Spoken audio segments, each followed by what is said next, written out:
Back to the big tracks, we visit the site of last season's Chase Cutoff race, the Irish Hills of Michigan and the Michigan International Speedway. 250 miles stand ahead as a test of driver and of machine this evening, and simply put, anything can and will happen. Murphy's Law is on drivers' minds going into this one, and it is set to be spectacular. Welcome to Pit Stop TV and the virtual Brooklyn, Michigan. My name is Andrew Cardinale IV. No Zach Murtis alongside. We wish him the best this evening as he's going through some times this evening. But welcome to the virtual coverage of the BRB Buttkicker Cup Series. Tonight's coverage from Michigan is brought to you by the Buttkicker, by Ascendance Trucking, by Ideal Lease, by Sundance Pizza, by Maddox Graphics, and by Whiplash Sim Cams. This is the BRB Generation 250. We've got a new generation of racers coming along in the BRB Racing League very, very soon. The Buzzios are expecting, the Campers are expecting, and there have been some recent births as well. It's crazy, crazy times here in the BRB Racing League, and we're always adding to that new generation, maybe even a new generation of broadcasters coming along soon. My son is 2, going on 2.5, so who knows what can happen in about 20 more years. Good to have you all here this evening as we get set to go from Michigan International Speedway. We take a look here at the Michigan International Speedway.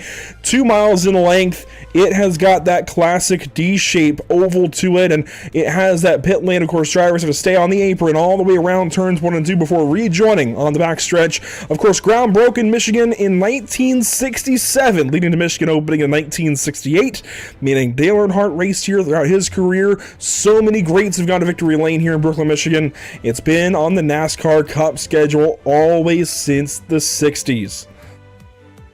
We can take a look at point standings before we go into qualifying this evening. Ronnie Osmer on top of the series.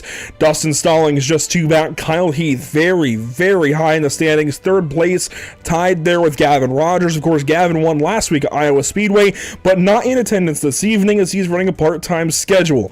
Dylan Yeager has also been most impressive this season. 5th in the standings, just 15 back. Matthew Selby, Christian Barnes would also be slated to make a chase berth if the chase began tonight. Dakota Camper, Isaiah Sutherland, Richard Wolsifer, Patrick Hernandez, and Gray Walker all on the inside. Evan Batinko, that 1 point outside. Carl Pooler just outside. Johnny Wood Jr. looking for a way in. And Zachary Brandvold, Coulter Clark, Sam Dyer, Adam Buzzio, all knocking on the door of what could be a chase run this season, but so many races are left to go. In fact, if you look at the schedule, we're only in race number 4 here tonight on May 27th. We've still got a whole run through the summer to go. The chase begins on August 19th. We'll see you all at Nashville for 190 laps then, but for tonight, it's the BRB Generation 250 at Michigan. Qualifying beginning behind us. Let's give a big thank you, though, to all of our partners with this BRB Racing League: the Buttkicker, Ascendance Trucks, Ideal Lease, Sundance Pizza, Performance Food Group, and Maddox Graphics. A new fast lap already and a familiar face setting it. It was Mason Houseman straight to the top of the board. Let's get the B-roll out of the way and get into the iRacing.com sim for the first time this evening. Mason Houseman making his triumphant return as defending champion, although he won't be defending it this season. He is your most recent champion here in the BRB Racing League, a special paint scheme honoring his lost, I don't want to say lost, but late pup, if you will, Maddie, adorning the hood of the sides of that number 78 Toyota Camry this evening. A great job by Maddox Graphics to put that one together, and we certainly are with Mason tonight. And look at that, Maddie is with Mason right to the top of the board again on lap number 2. Mason Houseman was quick in practice, quick again here in qualifying, a 38.664 for driver 78. Ronnie Osmer, top of the points so far tonight, or so far this season, 2nd quick in qualifying, and Sam Dyer breaks through that barrier. 2nd place so far in qualifying. A monster lap from the number 35, but Dylan Yeager goes faster. He goes right to the top of the board in the CFM Performance Chevrolet Camaro. Car 42 on top currently in qualifying at Michigan. So many times rolling in, it's hard to keep up with it. Evan Batinko, though, one of the safest drivers in the series. He's going to go 19th. He's looking for more once the green flag drops. Scott Fritz rolls off of turn number 4 to begin his 2-lap qualifying run, this time by. He'll take the green flag. And he's off to the races, so to speak, in the 48 car. He's going to try and set a couple of fast laps. Adam Buzzio now into the top 10. He's 7th quick so far. He's going to race around turns 3 and 4 here in just a moment. And that international number 5 Ford Mustang Dark Horse is looking for the top spot on the scoring pylon. What can he do, though? Off the banking, down to the bottom of turn number 4 and to the stripe. Adam Buzzio, a 38.757. It's quicker, and actually it's 3rd quick, just edging Sam Dyer by 5/1000ths of a second. It finalizes to a 38.74, just within a 10th of Dylan Yeager for pole. Joshua Parent so far 15th quick. He'll end his run. The Performance Food Group number 2, Stephen Borbell, 17th quick. Isaiah Sutherland, a new paint scheme there. He's 13th quick. Looking to lead more than one lap this evening. Cameron Carden on track at the 21, comes to rest about 22nd quick so far. Scott Fritz, first lap, 31st fastest. He was a big storyline when these drivers came to Michigan a season ago, trying to make the chase, the playoffs, if you will.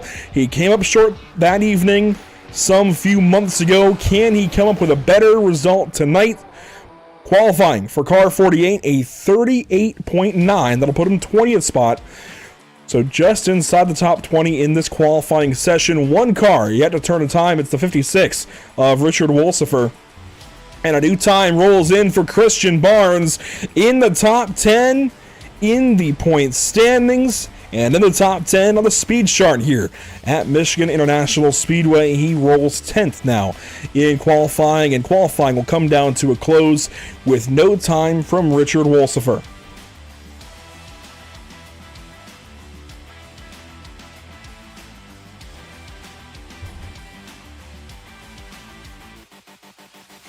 Checking in on something from Zach King.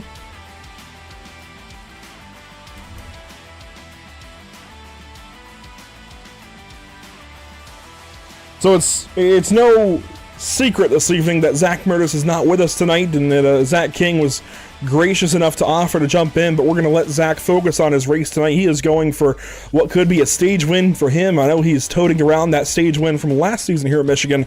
We'd love to see the freecreditreport.com baby Ford Mustang get a stage win here this evening. More on that. In fact, let's go ahead and talk about the 51 car once he grids up. It is a special paint scheme put together by Maddox Graphics. Of course, Brendan and Zachary Maddox over there in that camp at Maddox Graphics doing a fantastic job painting several cars throughout this field.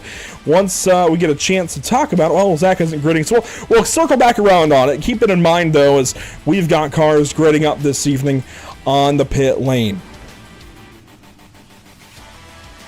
Let's take a look at your starting grid, brought to you by Lucky Performance. Dylan Yeager in car 42, fastest in qualifying. He'll lead us to the green this evening in that Chevrolet. Mason Houseman will start from second in his Toyota Camry. Starting third place this evening will be Adam Buzzio, looking for a good buzz to his season. He rolls off on the inside of row number 2. Sam Dyer, another Ford Mustang there in row number 2. He rolls off fourth. Two really good starting spots for a couple of drivers who need it. Ronnie Osmer, points leader, comes into tonight and will start fifth. Johnny Wood Jr. from sixth. Dustin Stallings, Dakota Camper there in row number 4. And to complete your top 10, Brendan Maddox and Christian Barnes. That's just 10 of the 40 starters this evening. Rolling off 11th, Gray Walker in the number 18. Braden Van Wingerden from 12th spot. Starting 13th spot, Patrick Hernandez in the 91. Alongside Isaiah Sutherland. Hernandez having a record season so far for his career. Starting 15th, Zachary Brandvold, Joshua Parent from 19th. It's a home race for Joshua. Can he go to victory lane in his home state of Michigan? Starting 17th, Andrew Rattel has made some noise this season. He'll start alongside Stephen Borbell and in front of Braxton Skinner and Scott Fritz. Rolling off 21st, it's Matthew Selby. Zachary King rolls off 22nd. Starting 23rd, Cameron Carden. Cameron Gilmore will roll off from 24th. Once again, it's a row of the Camerons. Starting 25th, it's Robert Moyer Jr., Coulter Clark alongside of the Pit Stop TV Toyota Camry. Zachary Maddox there in 27th, Jared Hughes in 28th, Nick Renner at the Pit Stop TV Ford Mustang Dark Horse in 29th spot, and Evan Patinko, one of the safest drivers by statistics, in 30th spot. Starting 31st, Cody Dorsey. 32nd, Derek Dryman. Then Josh Anderson, Cole Lewis, Matthew Quarter, Jason Bottoms, Carl Pooler, Dan Stockaro, Dakota Bly, and Richard Wolfsburg. Your 40 starters this evening. A quick look at your Whiplash SimCam's race details. This is a 125-lap race, 250 miles. Stage is the completion of laps 30, 60, and then 125 for the race. That means 30, 30, and 65 for your stage lengths. 5 change sets, 80% fuel. You know the drill. Let's get this race on the road. We'll turn the music down and turn the engines up as we enter the Geico restart zone and get this race underway from the Irish Hills of Michigan. Green flag is in the air, and the BRB Generation 250.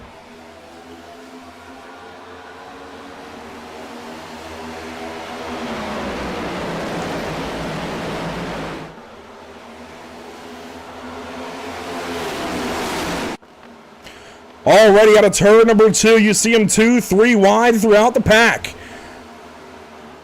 Down to turn number 3, Sam Dyer falling out of the top 10, but Mason Houseman lighting up these Irish Hills and leading on lap number 1 from second place. The pole sitter Dylan Yeager will not make it back around in the lead.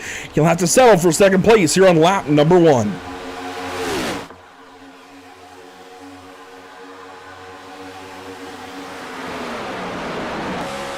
Robert Royer fell all the way back to 40th position there on lap 1. He and Sam Dyer usually start from the back or even from pit lane in the case of Sam Dyer oftentimes. And one car is down low with some trouble. Maybe Jason Bottoms there in the 95. He pulls down in his hot dog machine.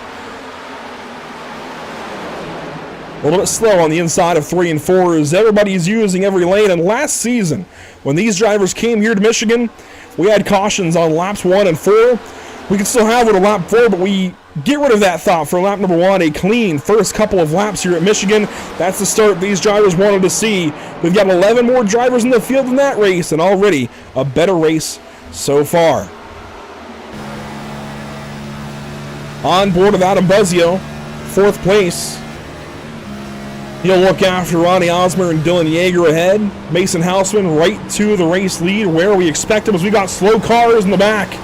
Nick Renner maybe trying to get back to it. Matthew Quarter a little off pace. Cameron Carden a little off pace. Carden in the wall and falling back quickly. He's got a lot of right side damage to that number 21 Ford Mustang. He's had some good runs to get the season started for Whiplash Racing, but tonight, already in the wall on lap 4. We'll begin with him in 39th position. Let's see what happened here. Let's go back and get a replay for car 21.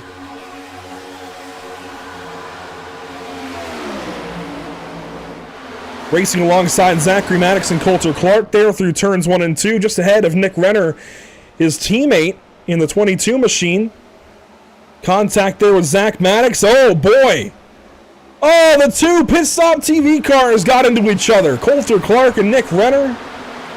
And that only told part of the story. Let's see what happened again, this time from high above in the blimp. Coulter Clark already got a lot of nose damage. Zachary Maddox down low. He and Carden made contact twice, and it's hard to say who was at fault. And then there you see, oh, man, the 22 and 54 door banged a little bit. Coulter Clark seems to have gone all the way around, but on the apron, so no caution as a result of it. I'll see this one more time. Out of midfield here, Coulter Clark now 40th position, down right into Nick Renner. Renner hangs on. A big slide, though, for Coulter Clark as Josh Parent will go fastest that lap at a 38.747. Out ahead, it's all Mason Houseman, but not by much. A hungry field right behind him as we work lap number 6 of 125. This will be a longer race for these gentlemen. As said earlier, about 250 miles. A couple of cars gracing the outside wall there off of turn 4. Brendan Maddox, though, up to the challenge. He's had a rocky start to this season. Not a great average finish. In fact, his average finish 14 spots worse than his average start. Looking to turn things around tonight. Just squeezes the outside of Adam Buzzio there on the back straightaway. Adams going to squeeze right in front of Dustin Stallings, make him check up. And Zachary Brandvold now works the inside of Stallings. Noses ahead for a moment. Will fall back behind off the corner.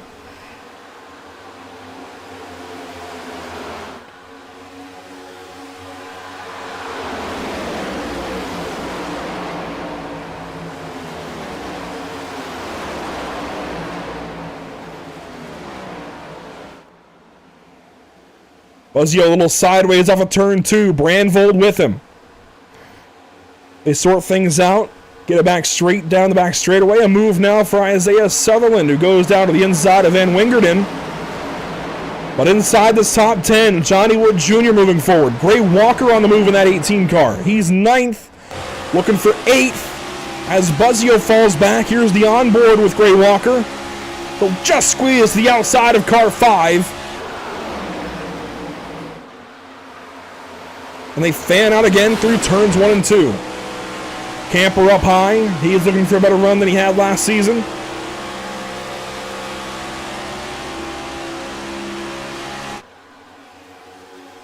Such a talented field of drivers here, 40 deep.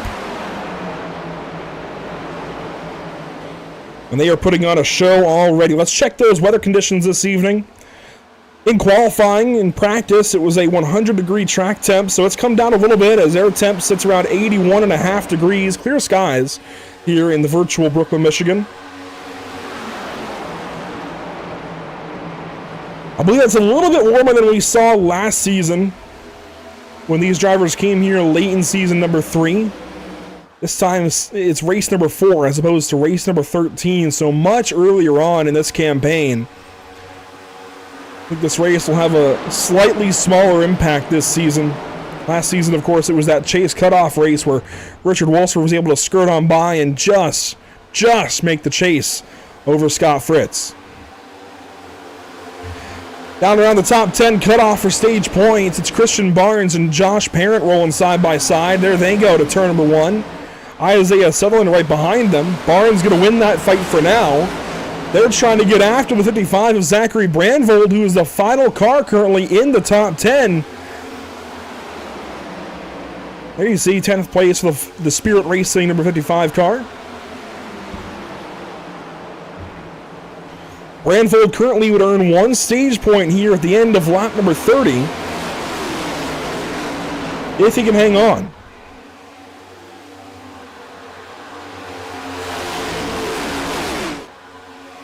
Let's go on board and in the car of Christian Barnes from Meatball Motorsports. Racing down to the inside now. Big dive from Barnes. He goes right down to that yellow line. Paints it nicely.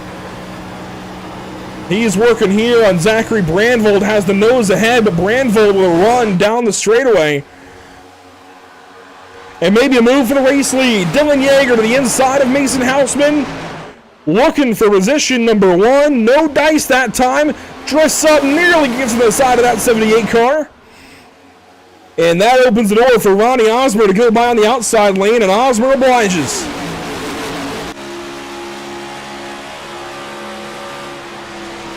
Johnny Wood Jr. promoted up to 3rd place. He's no stranger to running up front here at Michigan International Speedway. He was great last season in the Duck Coat 250.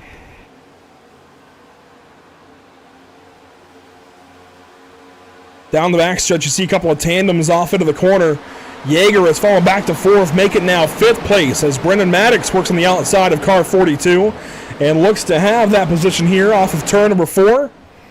There they get it figured out. Adam Buzzio, Dakota Camper, side by side across the stripe. Dustin Stallings right in behind. And we're starting to see some blinks out of the 18 car of Gray Walker. He currently holds the final stage point in the field. You see him there running 10th spot. It's a very heated battle right behind with Isaiah Sutherland and Joshua Parent, even Christian Barnes and Scott Fritz. Parent careful not to get into that 24 car. Barnes careful not to get into the 90. Off of turn 4. Here comes that 48 of Fritz. He's going to bring the 2 of Borbell. Let's see, Boydell started kind of deep in the field. 18th spot as Fritz dives into the inside of Josh Parent. About struck the left rear of the 90 car. I'm surprised he didn't.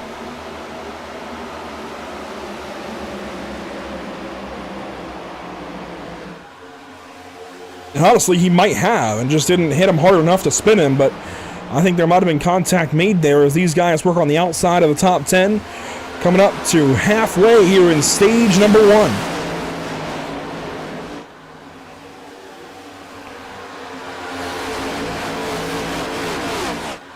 Side by side now, a couple of Ford Mustangs.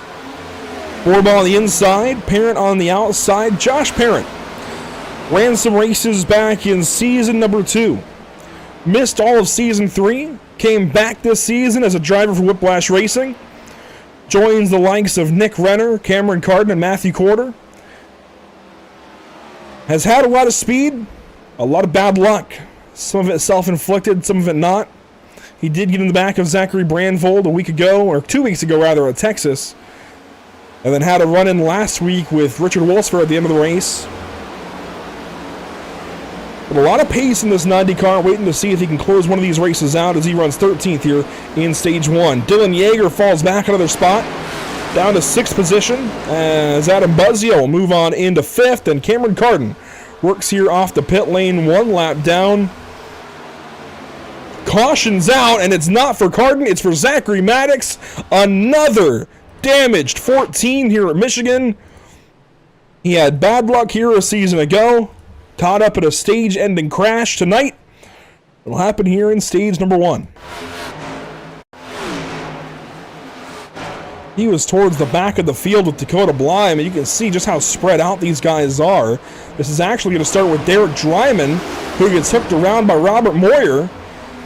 And Dryman comes back up the racetrack right in the middle of the racing groove and then down, and oh my goodness.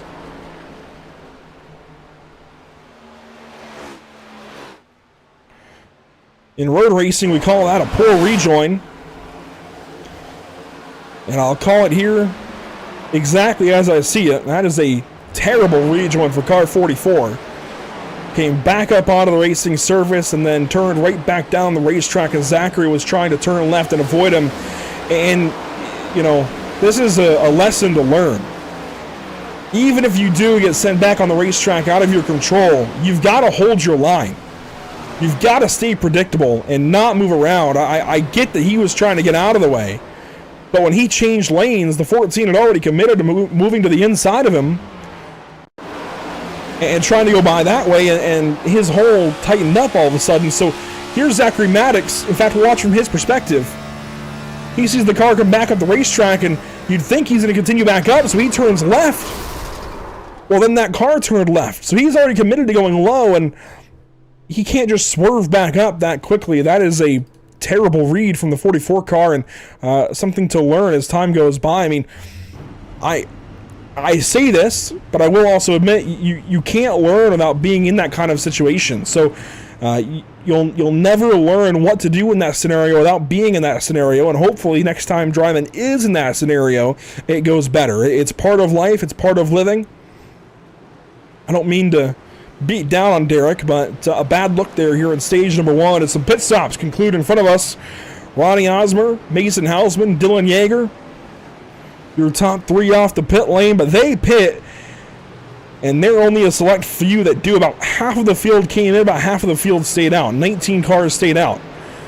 Among those are Johnny Wood Jr., Brendan Maddox, Adam Buzzio, Dustin Stallings, and Zachary Brandvold, your top 5 that will stay on the racetrack, saving some tires and fuel.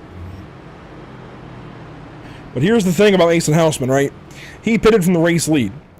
He's got no points to worry about. He doesn't care about stage points. He doesn't care about anything but winning this race. So he's going to take a few extra risks this evening. Let's dial in driver number 78. He told us we could lean on him, so we'll do exactly that. Here under this first caution, we'll bring him in for a quick interview and an idea of what his race is going like as tonight's in-race reporter, Mason Hausman, going to dial you up here under this first caution of the evening. A choice to pit, one that is mirrored by some and not by others. Why did you pit here under this first yellow? you know, I'm just driving with God on my side, and I'm just gonna go and give her. I'm not about to say a different word, but I'm not gonna say it because I don't know if I can say it. So I'm gonna go and race as hard as I can. Fair enough.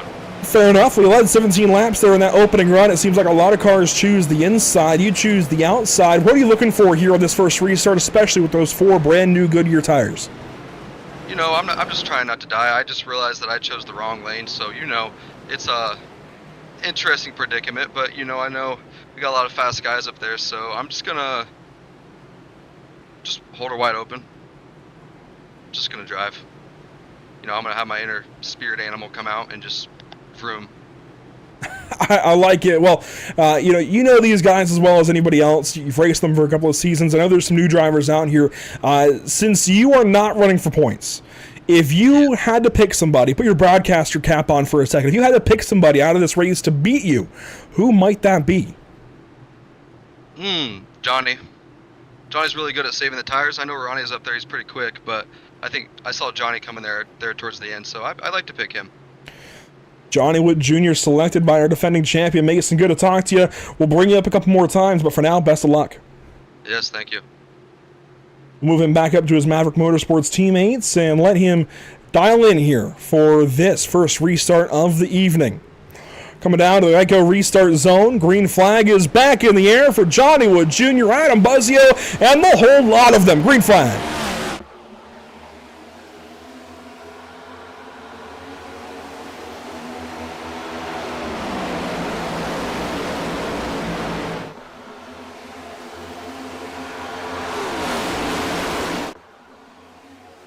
I love that sun glare on the racetrack in turns 1 and 2 for these restarts. Back green and down the back straightaway here at Michigan International Speedway. Dive down to the inside there for Brendan Maddox. Zachary Branville tried to get down to the door of Adam Buzzio. They made contact through 3 and 4. They sort it out now down the straightaway again, and it's 4 wide to the mid portion of this field. Lonnie Osmer way down low as one car pits. That's Robert Moyer Jr. There's the whole field of them. Spread out now. Osmer working the inside lane of Carl Pooler and Evan Patinko. He's got a roadblock ahead in that 56 car. He's going to stay low. And move down to the inside of Richard Wolsifer and Andrew Attell. One winded up in the back. It's the 3 car. Dakota Camper.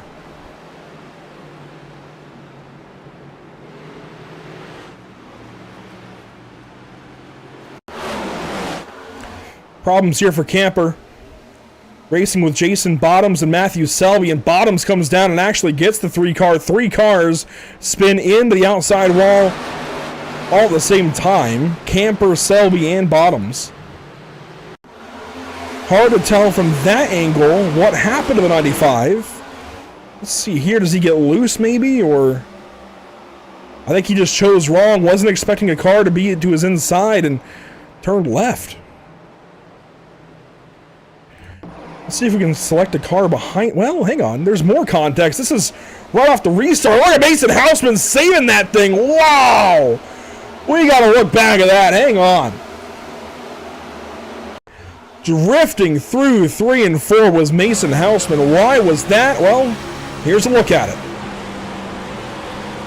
Parent to his inside. Houseman gassed it up. Parent checked up the racetrack and wow, lucky performance, lucky break of the day already in stage 1 for Mason Houseman. That was an incredible piece of driving. That, though, set up for that moment for the 95, and he got doored by Braxton Skinner going into turn 1. These guys were beating and banging all around. So watch Bottoms here off the corner.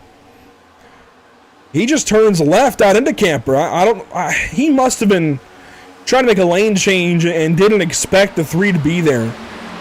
Maybe even trying to get out of the way to let the 3 or other cars go by and just didn't expect Camper to be to his inside. That's the only thing I can guess here.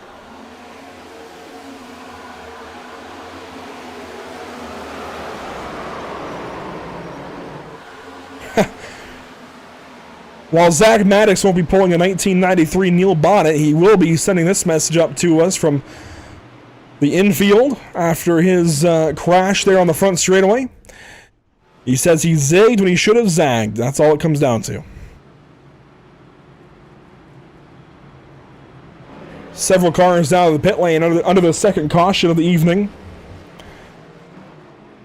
Sam Dyer taking repairs. Dakota Camper as well. Coulter Clark, it looks like, in the pit lane. There he is. Matthew Selby in the 46 car. Now, under this second caution, we've got a chance to check in on one special paint scheme this evening. There has been some buzz. A few things have happened in the league Discord. We won't go fully into it tonight, but we will reap the benefits thereof.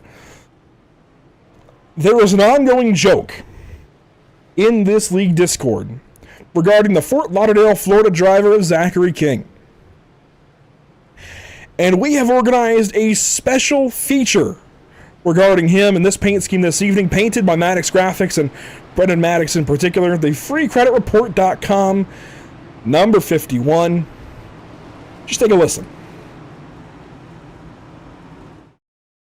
Well, I was shopping for a new car. Which one's me? A cool convertible or an SUV?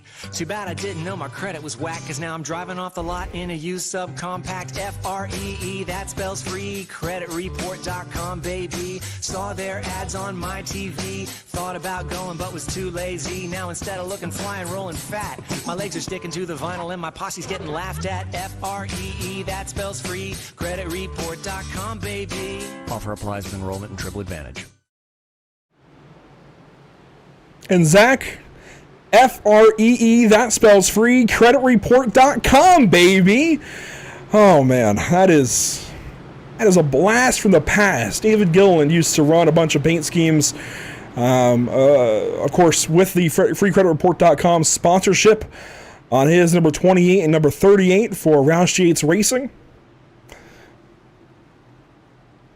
A blast from the past. Zachary King, that is a message just for you. He's restarting from the 16th position or so on this restart. A lot of work to do. He did not pit under that first caution, so he's trying to hang on with some older tires. Now, Josh Parent and Matthew Quarter, teammates, are on split strategies for Whiplash Racing. Parent on tires, Quarter not. And Johnny Wood Jr. going to try and hang on with no tires yet on that car as we hit 100 laps to go on this restart. Green flag is in the air once again. We're racing here in Michigan.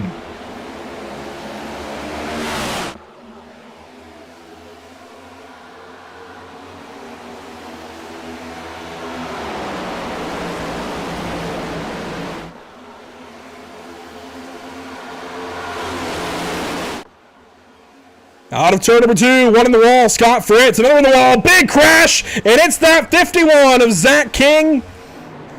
Down to the inside lane, Houseman involved as well. I think both can continue on. But that is not what you want to see for a driver we just talked so much about.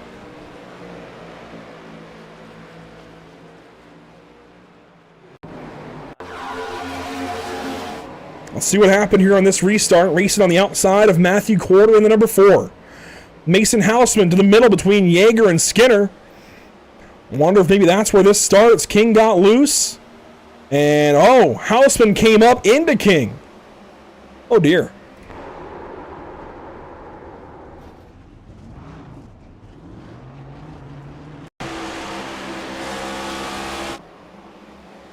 Another look at it here, down the back straightaway. This from the blimp. Kind of glancing blow. I think King was trying to come down the racetrack and give Skinner some room, and Houseman was coming up the racetrack just following the racing line, and the two ran into each other. Let's watch this from the 4 car of Matthew Quarter. See if this gives some added perspective. Ooh, that is tight, and lucky miss from the 42 and the 4 alike. Let's watch this actually from Braxton Skinner's point of view. He's following the 51. And he checks up for Zach and gets in the wall, and yeah, there just wasn't room, and I think Houseman thought the 51 would continue up the racetrack, and there just wasn't room to do so.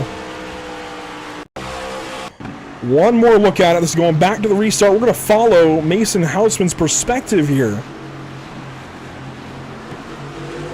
Some big shots, nose to tail there in the midfield.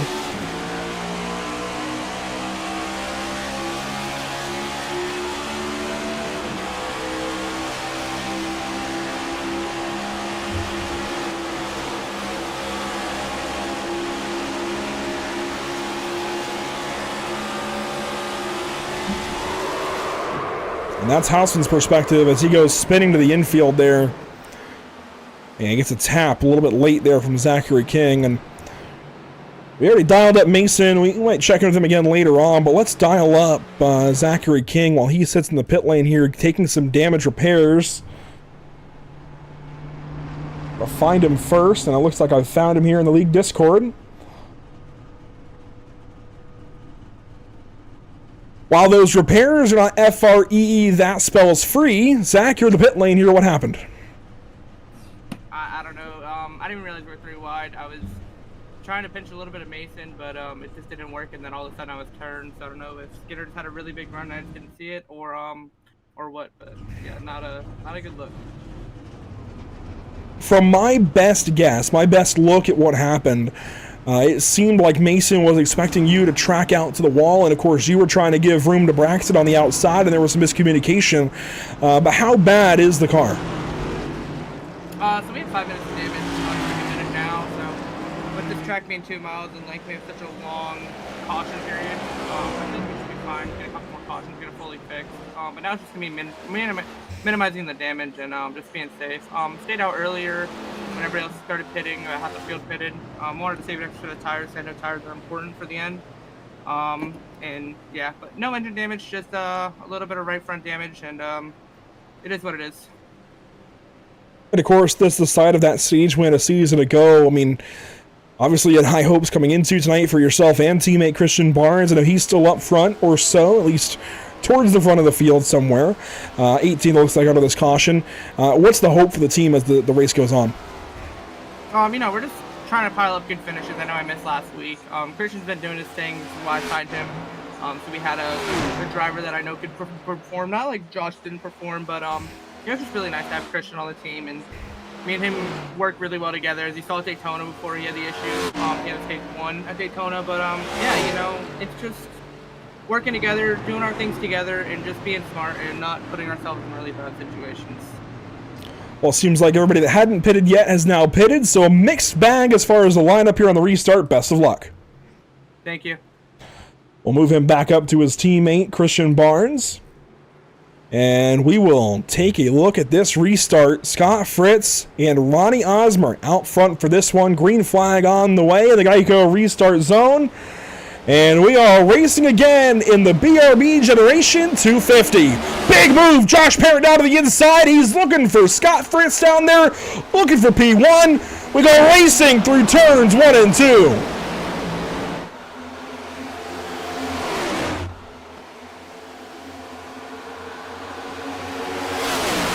Ronnie Osmer got loose, got down into Parent. Parent went way low to avoid, and now Isaiah Sutherland is swallowing up that 90 car, trying to decide where to go. He runs the bottom lane. Yeager runs the top. Renner is in this. He's not far back. Borbell is here. Wood.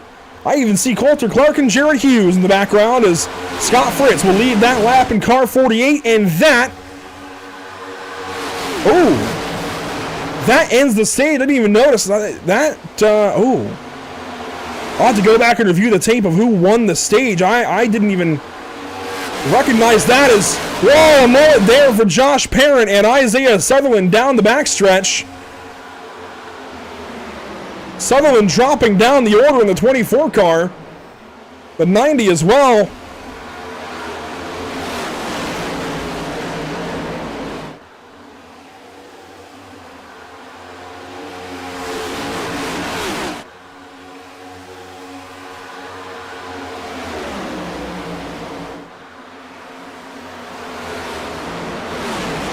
That was a big moment between Parent and Sutherland a lap ago. Let's bring the tower down and look back at that.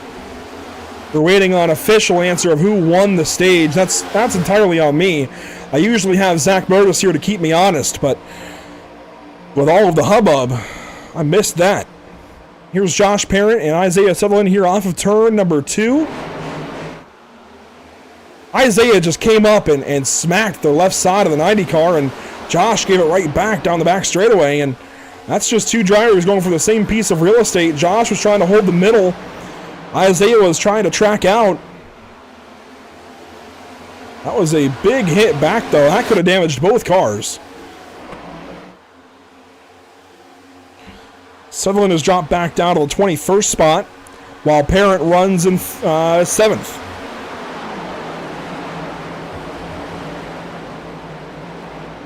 Well, Scott Fritz is out ahead here to begin stage number 2. The trouble is, I don't get a direct race control feed. In the real world, in real broadcasting, we're able to pipe in the race receiver, for example, at Summer Shootout for Flow Racing. We pipe that in so you hear the race control feed over the broadcast. We don't have that luxury here on iRacing. I wish we did, and maybe it's something we can look at, actually. I think I have a way to do that, but I actually might. I'm theorizing now, and one car spinning to the inside. Cody Dorsey, number 9.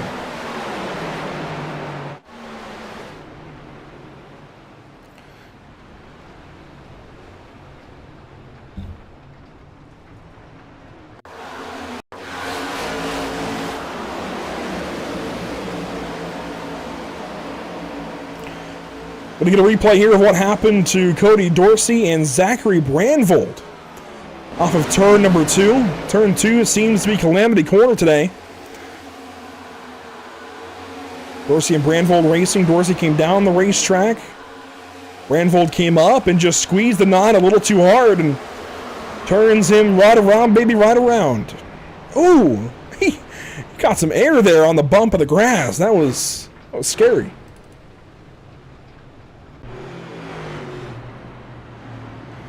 Should see some more pit stops maybe out of this caution.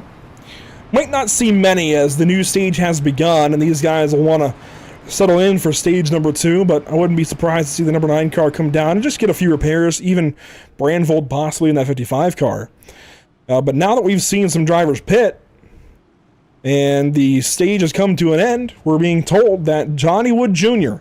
won stage number 1. Let's fire up that graphic quickly for driver 75. Stage winner, Johnny Wood Jr. at the end of stage number 1 there under that previous caution.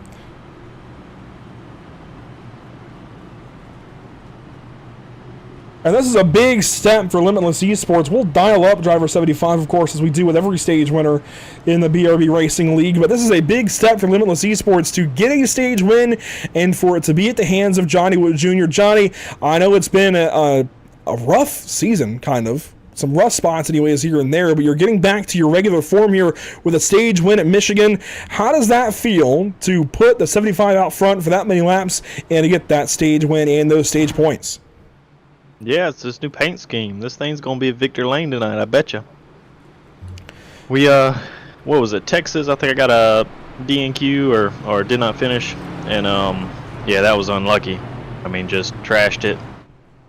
And was like, well, it is what it is. And then last week I was on vacation, so I missed Iowa. But back up front like normal. We'll see what this thing will do tonight. If we bring the points graphic back up, we'll do it here on the broadcast. 15th entering tonight, not where you want to be, but if you look at the totals here, only about 5 points out of the chase. So, we're already thinking about the chase, already starting to figure those numbers out. When you consider that, and you get those 10 points there in stage 1, that likely, if not putting you on the line, probably puts you on the in. So does that help ease some concerns, or does it still go out and gather as many as you can? Oh yeah, that's no concern at all. I mean, we've got plenty of life left in this season, so we'll just go out and win some stages, win some races, and win the championship. So it's just that easy. There you go, Johnny Wood Jr. pretty confident here in Season 4. I think he's got the car and the team to get it done. Watch out for those couple of big Pit Stop TV logos right behind you, and best of luck on this restart, Johnny. All right, I appreciate it. Johnny Wood Jr. leading at the end there of stage number 1 when the caution came out. Looking to move up in the standings and put himself in the chase for season number 4. He did it a season ago. Was on the way to finish second in the championship and then had to bail out for a couple of reasons. Couldn't quite close the deal. But we'll have a go at things here in season number 4. By the way, just 2 cars are out of the race. Zachary Maddox and Derek Dryman. They're also the only 2 cars that are any number of laps down. Matthew Selby runs in 38th at the moment with a bit of damage to his number 46, but he's nursing it. Full Tilt Sim Sports, I gotta commend you keeping this 46 car in the race. Does not want to give up that easy, and if you look at the point standings, you'll see why. He comes into tonight 6th in the standings, so this is a big hit for somebody that has had a really good season to this point. Selby wanting to stay in this race and gather all the points he can. Somebody, though, just blew up, and I think it might have been Zach Maddox. Yes, you see the little bit of smoke behind his car. He left that car running, and if it wasn't for the repairs that were already ongoing, he left that car running, and it overheated and has now expired there in the pit lane. But here we go. Back to a restart. Lap 37 will become lap 38, and the BRB Generation 250 is back underway here at Michigan.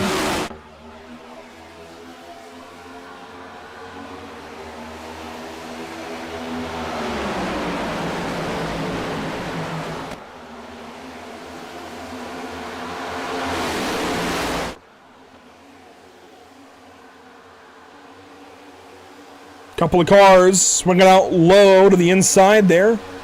Couple of battles in the background. Osmer down to the inside of Johnny Wood Jr. through turns 3 and 4 as these drivers race back around to complete this one.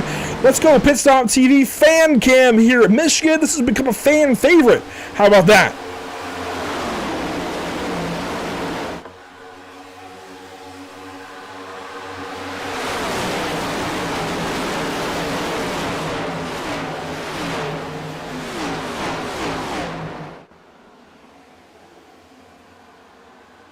Those cars are so far away, have become rocketing down the straightaway. Speeds in excess of 195 miles per hour. They fan out through turns 3 and 4.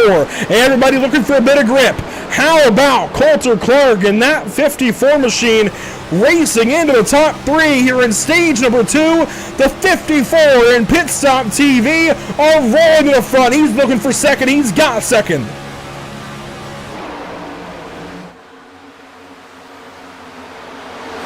Coulter to run the outside here in turns 1 and 2. Scott Fritz leading. Teammate Dylan Yeager in second, but here comes Coulter Clark firing back into spot number 2. Caution is out. Adam Buzzio in trouble. Evan Batinko in trouble. These two drivers tied to be the safest full-time drivers in the series.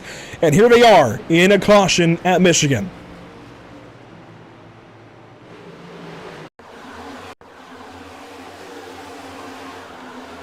I got a small preview of it looking at the replay screen on my side. And it seems like there was an epic squeeze. Not of oranges or lemons, but of drivers here off of turn 2. Buzzio comes to the outside and Patinko was tracking out. They got 3 wide in a hurry and just squeezed the outside wall there. Matthew Coulter has another near miss.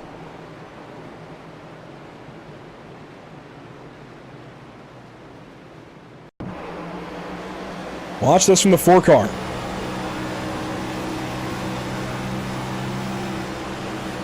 Oh, Brendan Maddox very nearly in that as well. Actually, he might have got in it.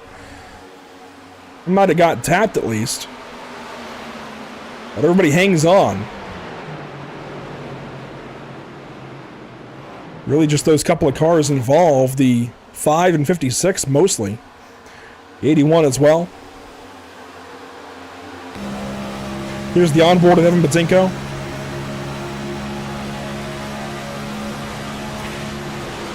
And you'll see he'll dive down to the inside of Wolfsfer there in 1 and 2, and then you can just see the 5 poke around to the outside, and I think Wolfsfer got that message. I don't know that Evan did, and they just squeeze up and make contact and all end up in the outside wall in a hurry. Again, 2 of the safest drivers, the 2 safest drivers in this series coming into tonight by statistics involved here in this caution this evening. And this is going to be, if we pull up the race infographic, caution number 5. There's Patinko, there's Buzzio. So problems for them. Several cars pitting under this yellow, including Buzzio, Dorsey, Camper, Sutherland, Brandvold, Skinner, Selby, King, Cardin, Patinko, Bly, and Bottoms, all pitting under this caution flag.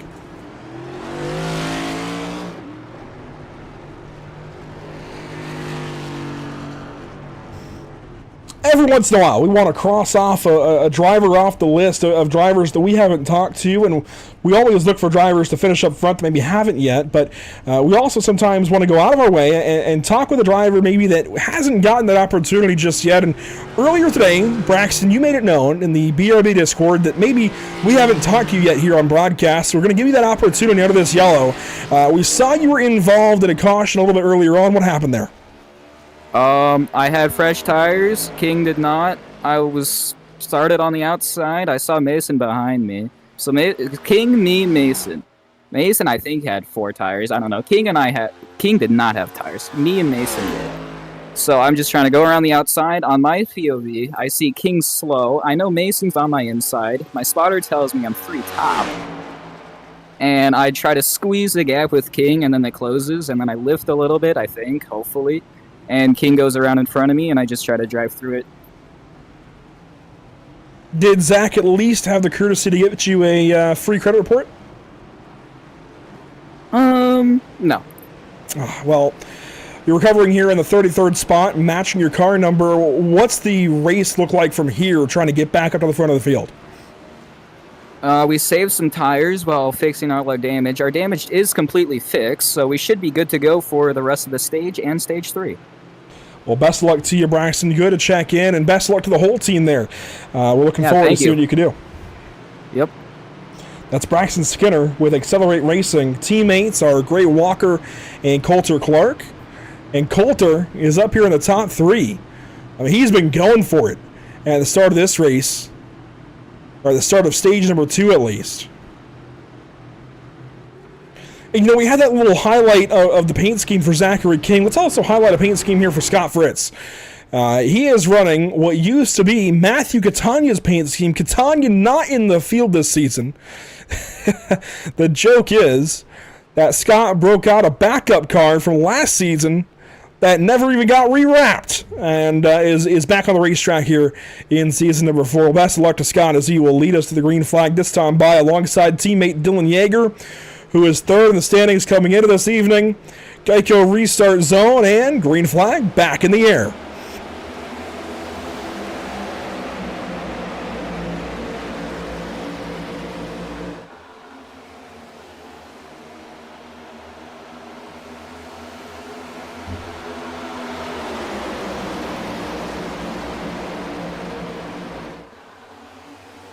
Down the back straightaway, side by side for second. Yeager and Wood, one down to the inside. It's Jared Hughes, the 98 car.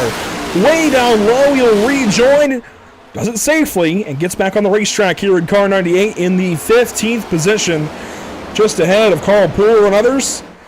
But completing this lap, it's Fritz, Yeager, Wood, Clark, and Osmer. And Stallings in there as well.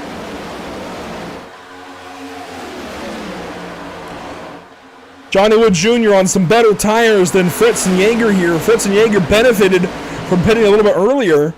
Got some spots that way, but now Wood driving back through the field. Stallings doing the same. Clark kind of pitted between them, and Mason Houseman has got some damage on that 78 after that caution with Zach King, but he is rolling through the field nicely in that number 78 machine. He's got Nick Renner right behind in the Pit Stop TV Ford Mustang Dark Horse. Look at that shot. A little push there from Nick Renner, leading the field, at least for Whiplash Racing. He pulls down to the inside here through turns 1 and 2 as Steven Borbell goes fastest at a 38.62.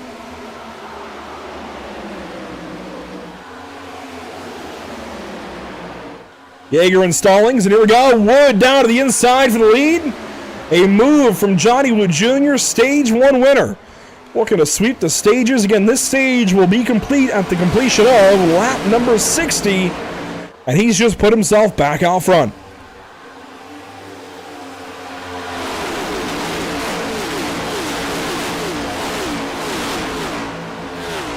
The whole field working by us here on the front straightaway.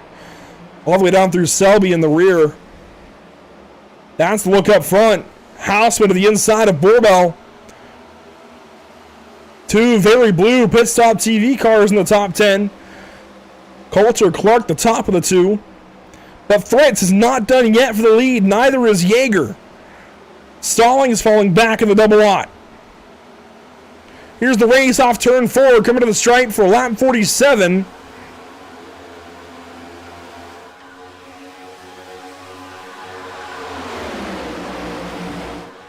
What an incredible racetrack this is. Michigan International Speedway. It races so good here on iRacing.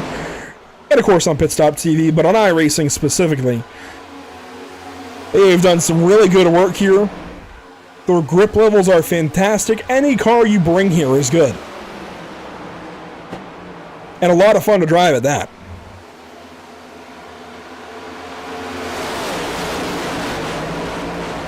Top 3 is single file. A battle for 4th right behind Clark and Stallings. Some contact there off of turn 4. No caution or anything. And Stallings is starting to sink there on the inside lane. First it was Coulter Clark, then Stephen Bordahl trying to go by that double lot machine.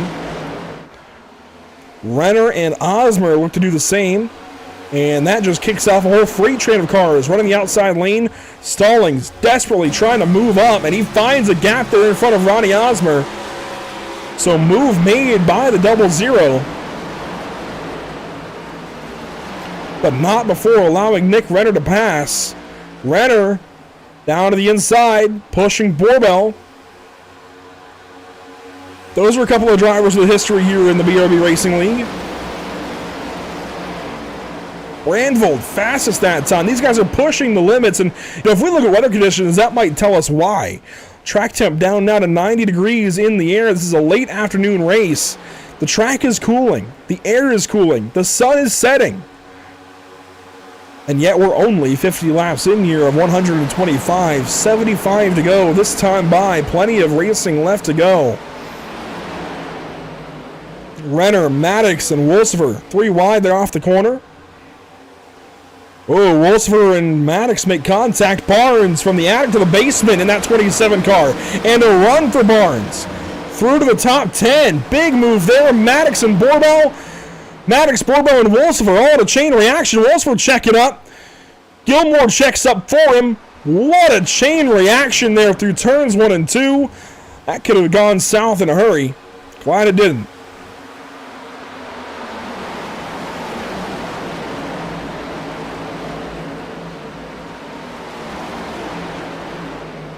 Trying to cover kind of the mid-pack of the field here. Just outside of the top 10. But up in the top 10, Coulter Clark and Nick Renner side by side. 2 Pit Stop TV colored machines. 2 really good paint schemes at that. And Renner's going to win that fight for now. Nick Renner moving forward in the 22. He's got Christian Barnes right behind now.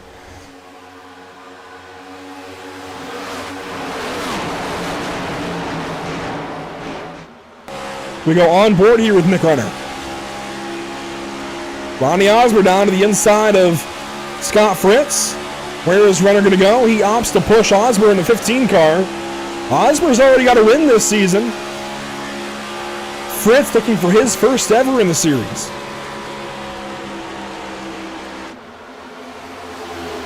And the sun is shining brightly, glaring off of turn 1 there in that camera shot.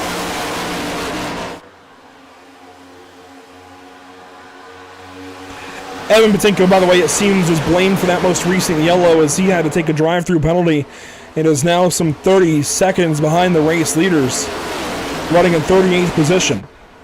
A couple of cars grab the wall there off of turn 4. A couple of cars make some moves to take advantage of it, including Dakota Camper, who's back in this top 10 in the 3 car. Brendan Maddox through the middle of Scott Fritz and Dakota Camper. Power move from the 23 machine. Camper and Fritz left stunned by that.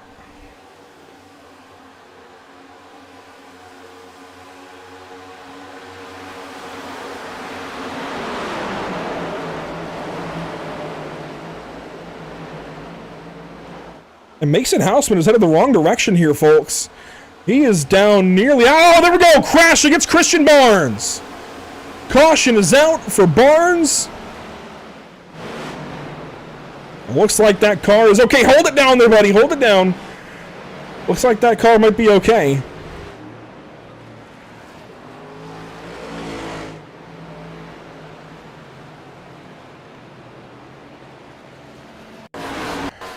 Let's see what happened to Christian Barnes in the 27, racing with Richard Wolsifer and Stephen Borbell. Borbell on the inside of the 27 car.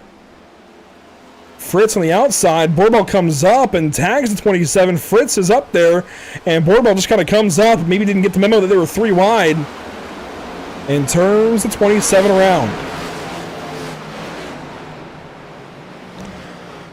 And this is where I'll check in with race control. Rev, if you're listening, please, if you can, give us a read on whether or not this will count as the end of stage number 2, because if it does, this could result in a swept stage, pair of swept stages for Johnny Wood Jr. Of course, we can also get the idea based on whether or not they pit, and Johnny will stay out. Ronnie Osmer, though, comes in, not worried about stage points. He'll bring Scott Fritz, Andrew Rattel, Patrick Hernandez, and Coulter Clark down to the pit lane along with him.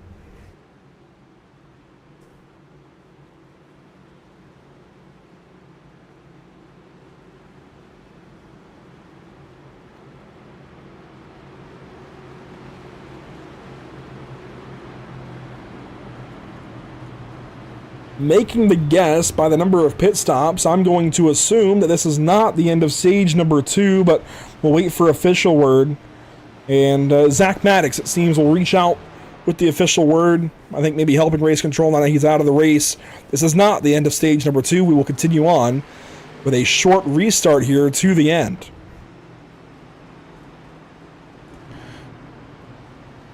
I want to recognize one driver, Evan Buttkicker, who, as I mentioned a few times when his caution came out, comes into tonight tied with the fewest incidents per lap.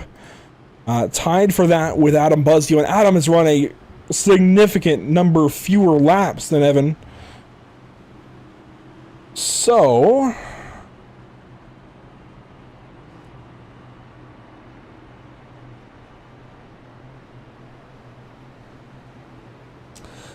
I actually can't do what I wanted to do because they're not in Discord. You redacted guys, what are you doing?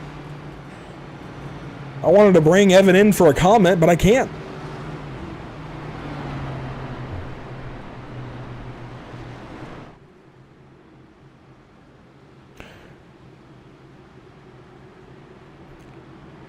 So here's what we'll do instead. We'll grab somebody that just pitted, has some fresh tires on that number 91 Toyota Camry, and somebody that, to my best knowledge, has never been spoken to here on Pit Stop TV, Patrick Hernandez in the unsponsored number 91 Toyota Camry. Patrick, want to check in with you here. You got 4 brand new tires in that Toyota. Can you go for stage points here at the end of stage number 2? At this point, I don't think so. I'm trying to make a gamble, trying to flip the stage. We're going to restart with a couple laps to go to the end of the stage, so that's the plan. Try to flip the stage, get some track position, and let's see if we can hold on.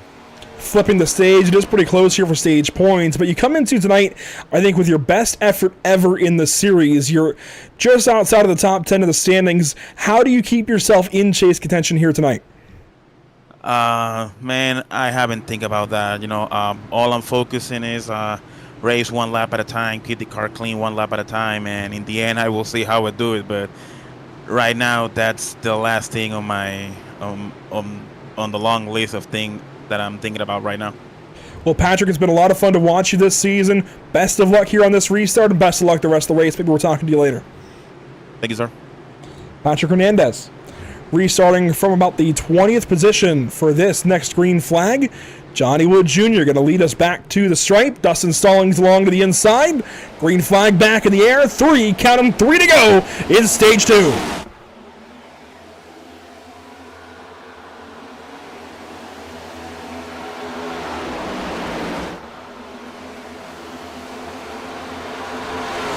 One way down to the inside. That was Stephen Borbell.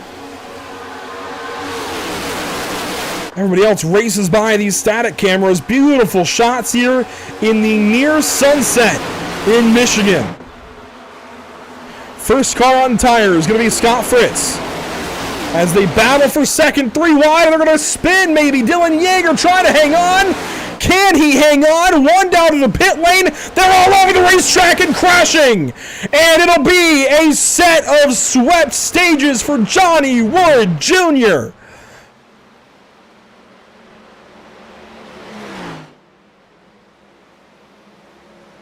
Crashing all over the racetrack, and Patrick Hernandez, I'm so sorry, Patrick. He's in it.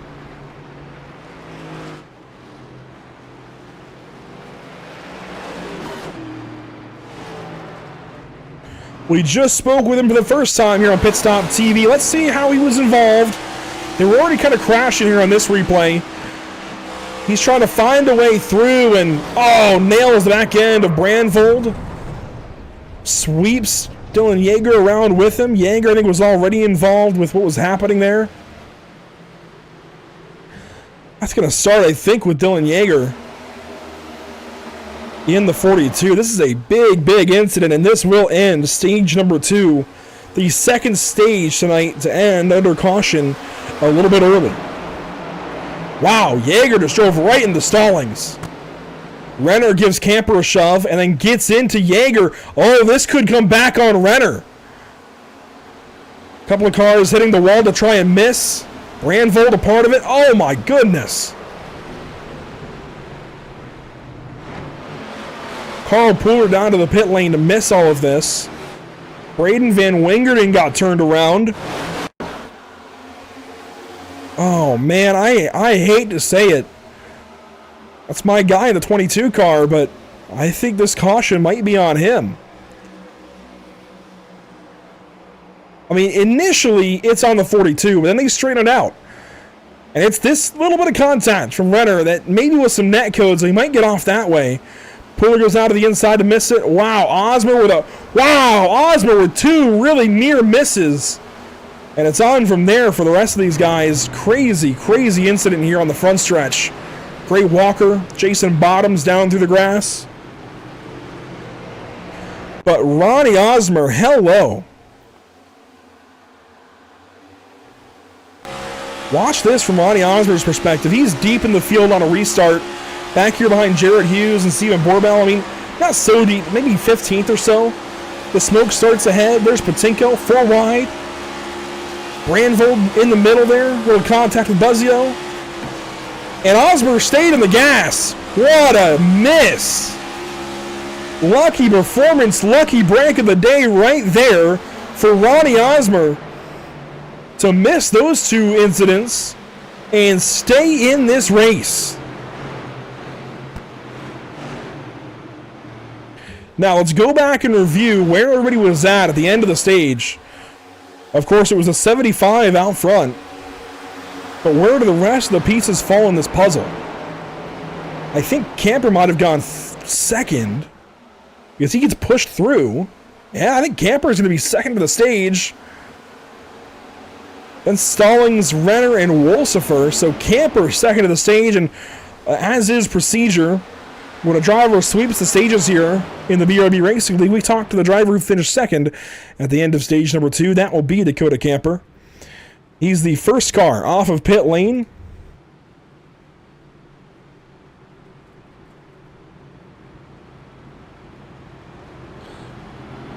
So let's dial up driver number 3 under this latest caution flag. And I think you guys might be choosing here, Dakota, but you just get pushed through that incident. You come home second there in stage 2. A bunch of points for your number 3. How does that help your campaign here for season 4? Yeah, well, I was really hoping for stage points. I had pitted to try and drive up through there at the end of the first stage and got turned and had to fix about 2 minutes worth of damage. Got all that repaired, and then I didn't take tires through all that, and then took tires there with about 15 to go in the stage 2 and was able to drive through the field. So 9 points is a big buffer. That helps because sometimes these race ends is chaotic, so at least we got those already in the bucket.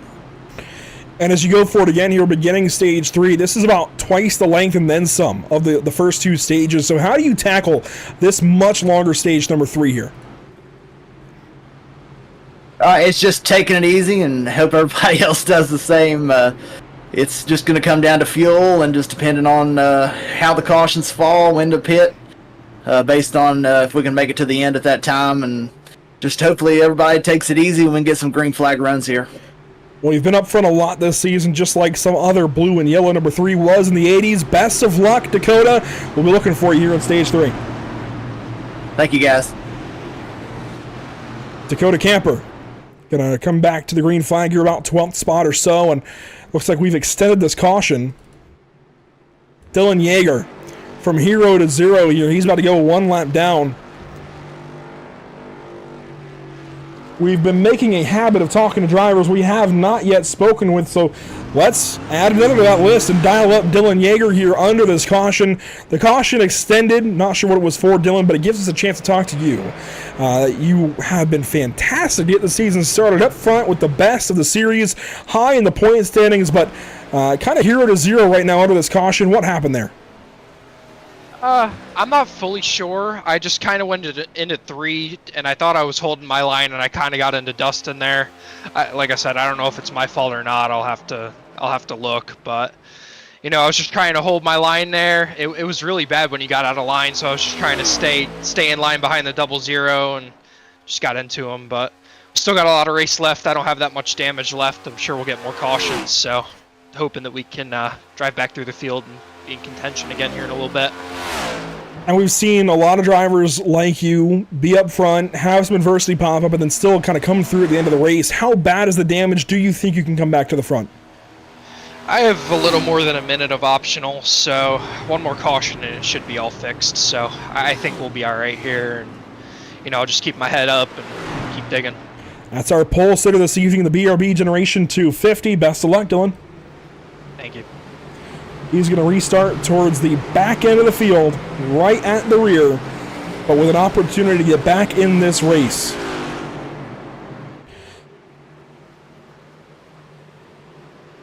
Here we go, back to the restart zone. Dylan's teammate Scott will lead us back to the green flag.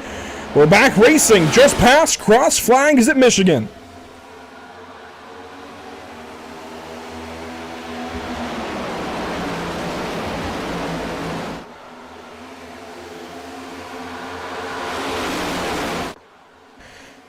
One down low, that's Barnes. He comes back on the racetrack. Fritz is going to break the draft. Rosmer, I keep calling her Rosmer. Calling him Rosmer. I'm so sorry, Ronnie.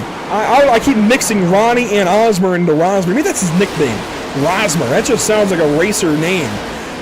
Through to second place here on this restart. And he's going to bring some others along with him, including Cody Dorsey and Josh Anderson in that 07. These two into the top 5 here, along with Cameron Gilmore. Anderson diving on the inside, trying to get by Cody Dorsey for 4th. Gilmore's got 3rd. And a penalty, it seems, has been handed down to the 22 car, not for causing that latest caution, but actually for Nick Renner choosing low and then going high after the choose. And that's a reminder to all of you drivers out there, you choose one way, you've got to stay that way. 60 laps to go. Rocketing towards the end of this race. And look at that. Renner goes fast. It's a 38.4. A chance to run in the back and get some draft here. Some sweet, sweet draft under this run. Coulter Clark, though, left without the draft down this back straightaway. He's getting freight trained by the outside lane, including Josh Anderson and Isaiah Sutherland. And look at Braxitat, the 33 car, Braxton Skinner, up here in the top 10. We talked to him for the first time earlier in this race. Wanted to get up front and kind of redeem himself for what happened there earlier in stage 1. And he's doing exactly that as Houseman now goes fastest at a 38.428.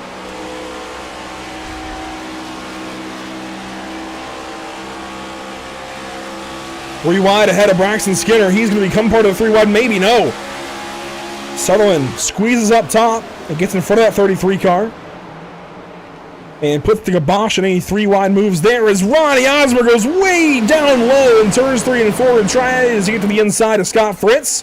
No dice just yet. Crashing, Gray Walker into the outside wall.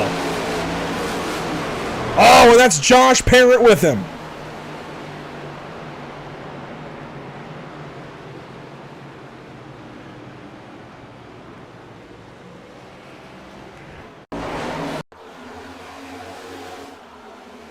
Racing here with Josh Parent, Brendan Maddox, and Richard Wolsifer, including Robert Moyer Jr. ahead of the 18 car.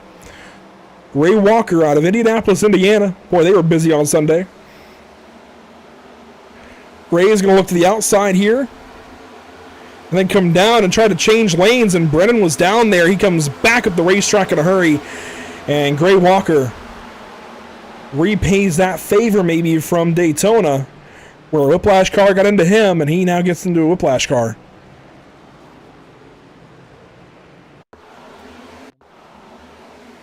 Let's watch this from Josh Parent's perspective.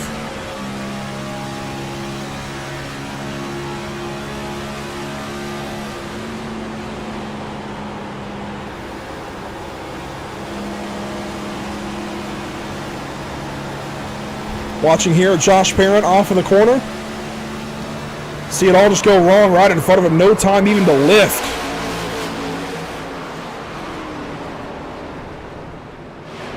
So problems for Parent in the number 90. And that's going to be a lot of damage for him. But while we take a look at the damage there for car number 90 and a look at this most recent caution, we can dial up another driver. And he's driver by day, broadcaster by night, and somewhere in there soon he'll be a recruit for the U.S. Air Force. Mason Houseman making a return to the series this evening, back on track with this field. We talked to you a little bit ago after some damage. How's the car feel? You know, I'm just dropping gears, disappearing. I'm going from 5th to 4th, just hauling butt, and you know, I'm just trying to drive the car to the best ability. I did pretty good there. You know, these fresh Goodyears feel really good on this car right now, and you know, I got the power of my dog on this car, and I'm gonna try to win it for her. I'd like to win it for her, so you know, yeah, this car feels pretty fast, freaky fast, we must say. I like it. Well, you know, I don't want to make you relive anything necessarily, but let's talk about the paint scheme. Of course, it's a very colorful paint scheme on that Toyota Camry. 13 years is a long time for Maddie to have been a part of your and your family's life, and trying to honor her this evening, how much would it mean to you to put that 78 atop the scoring pylon at the end of lap 125? Oh, you're going to hear me cry on the broadcast. I hope you know that. Yeah, you know, she had bone cancer, so you know, it's rough, but I mean, she couldn't walk. I mean, it's a very fast and progressive bone cancer. It would have reached her lungs by the time I think this race would have even happened, so she'd be suffering. So, you know, she's in a better place, and if you're in my cockpit, you can actually see that she's looking over me on my name tag. So, she's there in spirit, and I'm gonna try my best to win it for her, but you know, I got a bunch of good guys out here tonight. And I'm not trying to ruin anybody's night, but I will be trying to go for the win. Well, we're in your cockpit view right now, driver's eye POV. We can see she's riding along with you, and you're saving some fuel even. What's the game plan here as this stage wears on? Yes. Did I catch maybe there with some strategy points you don't want to give up? I really have no idea what I want. Oh, I don't know where to go. There's a strategy for you. Going bottom behind my teammate. Boom. No, honestly, the times, I mean, you lose 2 seconds around this track if you really use up and abuse your tires, but I would say right now you're going to see a lot of these guys hit halfway through this stage round. If there is no more yellow flags, I'd say around 25 you're going to see a lot of these guys come in. Me personally, I'm not going to tell you, but I'm expecting a lot of these guys coming in halfway. More over halfway of where these are at, but you know, I'm gonna be trying to drop a gear and disappear and try to go to the front and make a good appear. I don't know. The puns ran out there for you, but best luck here on the restart. 17 laps led, a teammate ahead, a teammate behind. Maybe you can get back up there with their help and maybe win this race for Maddie. Yes, thank you. That's the plan for Mason Houseman. There kind of is no plan. He'll see what he can do on this restart and go back after it this evening. Towards the back of the field, there are several cars now out of the race. I say several. There's about 4 out of the race. Patrick Hernandez, Jason Bottoms, Zachary Maddox, and Derek Dryman all out of the race. One car is 6 laps down. That's Carl Pooler. The rest of the back of the field is made up of guys trying to recover. Braden Van Wingerden, Matthew Selby, Dylan Yeager, Josh Parent, Gray Walker, Dakota Bly, Dan Stoccaro, Zachary King, Cole Lewis, all at the back of the field. Here we go, back of the Geico restart zone. Green flag one more time. This time, Scott Fritz and Ronnie Osborne on your front row. And we're back racing at Michigan.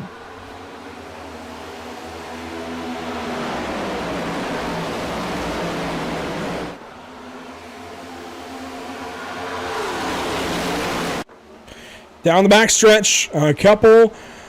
Well, one is a newcomer to the series. One is a newcomer to the front of the field.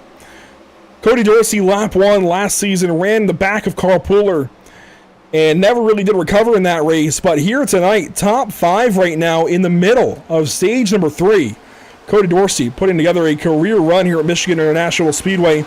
Might get overtaken by Johnny Wood Jr., who's got 5 lap better tires, but that's okay.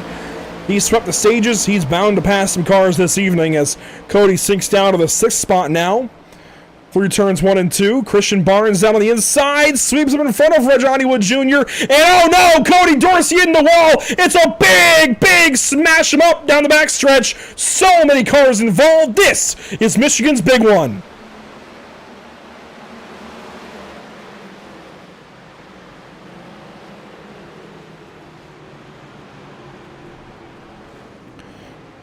And Cody Dorsey has got a ton of damage. And that stub hub number 9, that stub has been punched.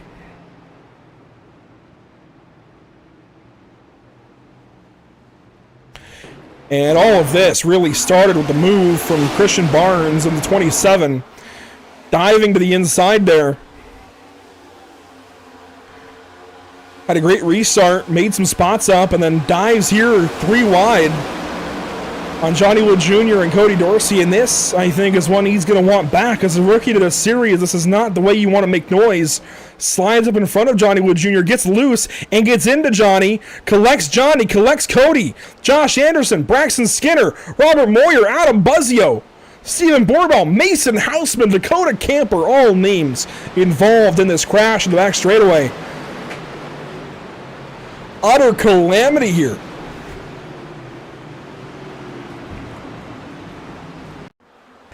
And if I had to guess, there's going to be some meatballs handed out by that Meatball Motorsports driver's incident. A meatball, of course, is a pit for repair flag. It looks like a meatball flag. It's got a big orange meatball in the center, big orange dot in the center of a black flag, and oh my gosh, so many cars involved here. Nick Renner fires through the middle of it. Andrew Rattel trying to get by. Robert Moyer gets swept up. He slides down into Adam Buzzio. Cody Dorsey might have got the biggest hit, though. Got hit again there by Buzzio. Spinning to the inside was the 3 of Camper.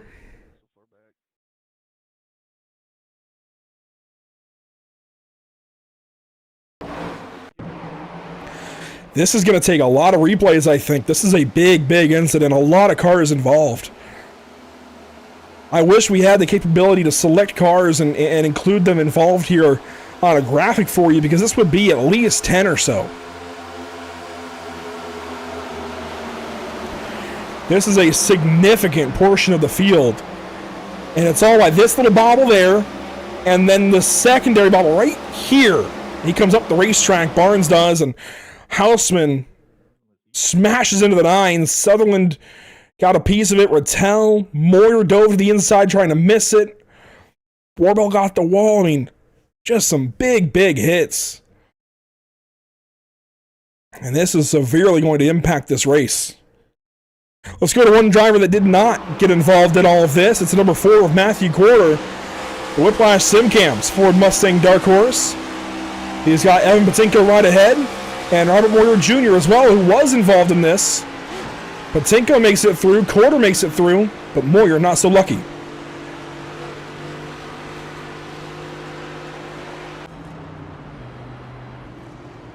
I'm going to keep using the word significant to describe that crash.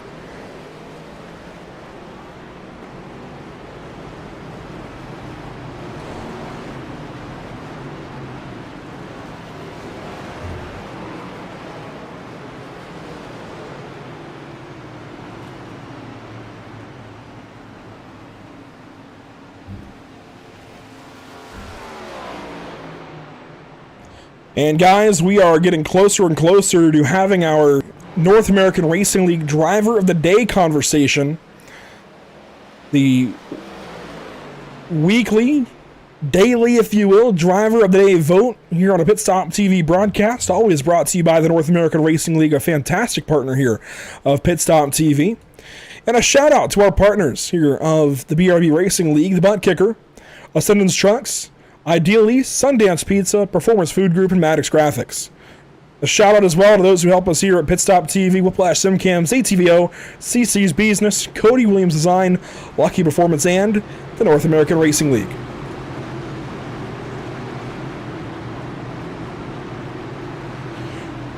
Shortly, after we go back green, we'll have a Neil Bonnet 1993 moment where one driver goes from the racetrack and a crash to the broadcast booth. We'll leave it a surprise for just a few moments until we get back racing. 50 to go, becoming 49 laps remaining here in the BRB Generation 250. Green flag is back in the air, racing again at Michigan.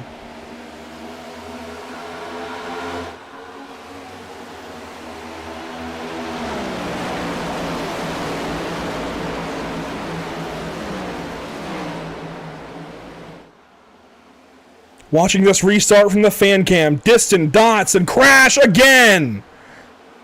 Oh my goodness. Coulter Clark swept up in this. This one much less significant, but impacting the race nonetheless. And let's have that Neil Bonnet moment.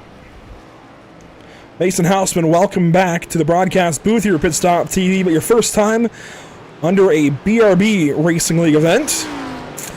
Unfortunately, the 78 car sounds like it's done. We just talked to you before that little run, and, well, now it looks like you might finish, at best, 34th, maybe even 35th position. Let's see if we can diagnose what happened here out of this caution. What did you see? I just saw a three-wide situation that really kind of just under-buffered of what was happening, so I don't know. I got to go back and watch it again, because a lot of these guys are actually leaving the race, so every time I keep looking at it, it just disappears. But I'll look at it here right now. Seeing three wide there, yeah, just a wall touch there, and then, you know, Calamity just kind of unfolds there. I don't think anybody really got much damage there, though, that I'm seeing. I think, if anything, a little bit of cosmetic damage, but other than that, everybody seems to be pretty pure. Yeah, I think a lot of the drivers leaving are likely as a result of the previous crash and just guys kind of realizing where they're at with all of their damage. But this is two drivers going for the same piece of real estate, maybe off of turn 2, Coulter Clark and Richard Wolsifer. Clark in those Pit Stop TV colors, a fantastic paint scheme that I love to talk about. It just looks so good. But here, off of turn 2, kind of runs out of space, gets in the wall, comes down into Isaiah Sutherland, who's the meat in the sandwich. And then the other Pit Stop TV car goes right on through. You got a little piece of it, but Nick Renner lives to see another lap.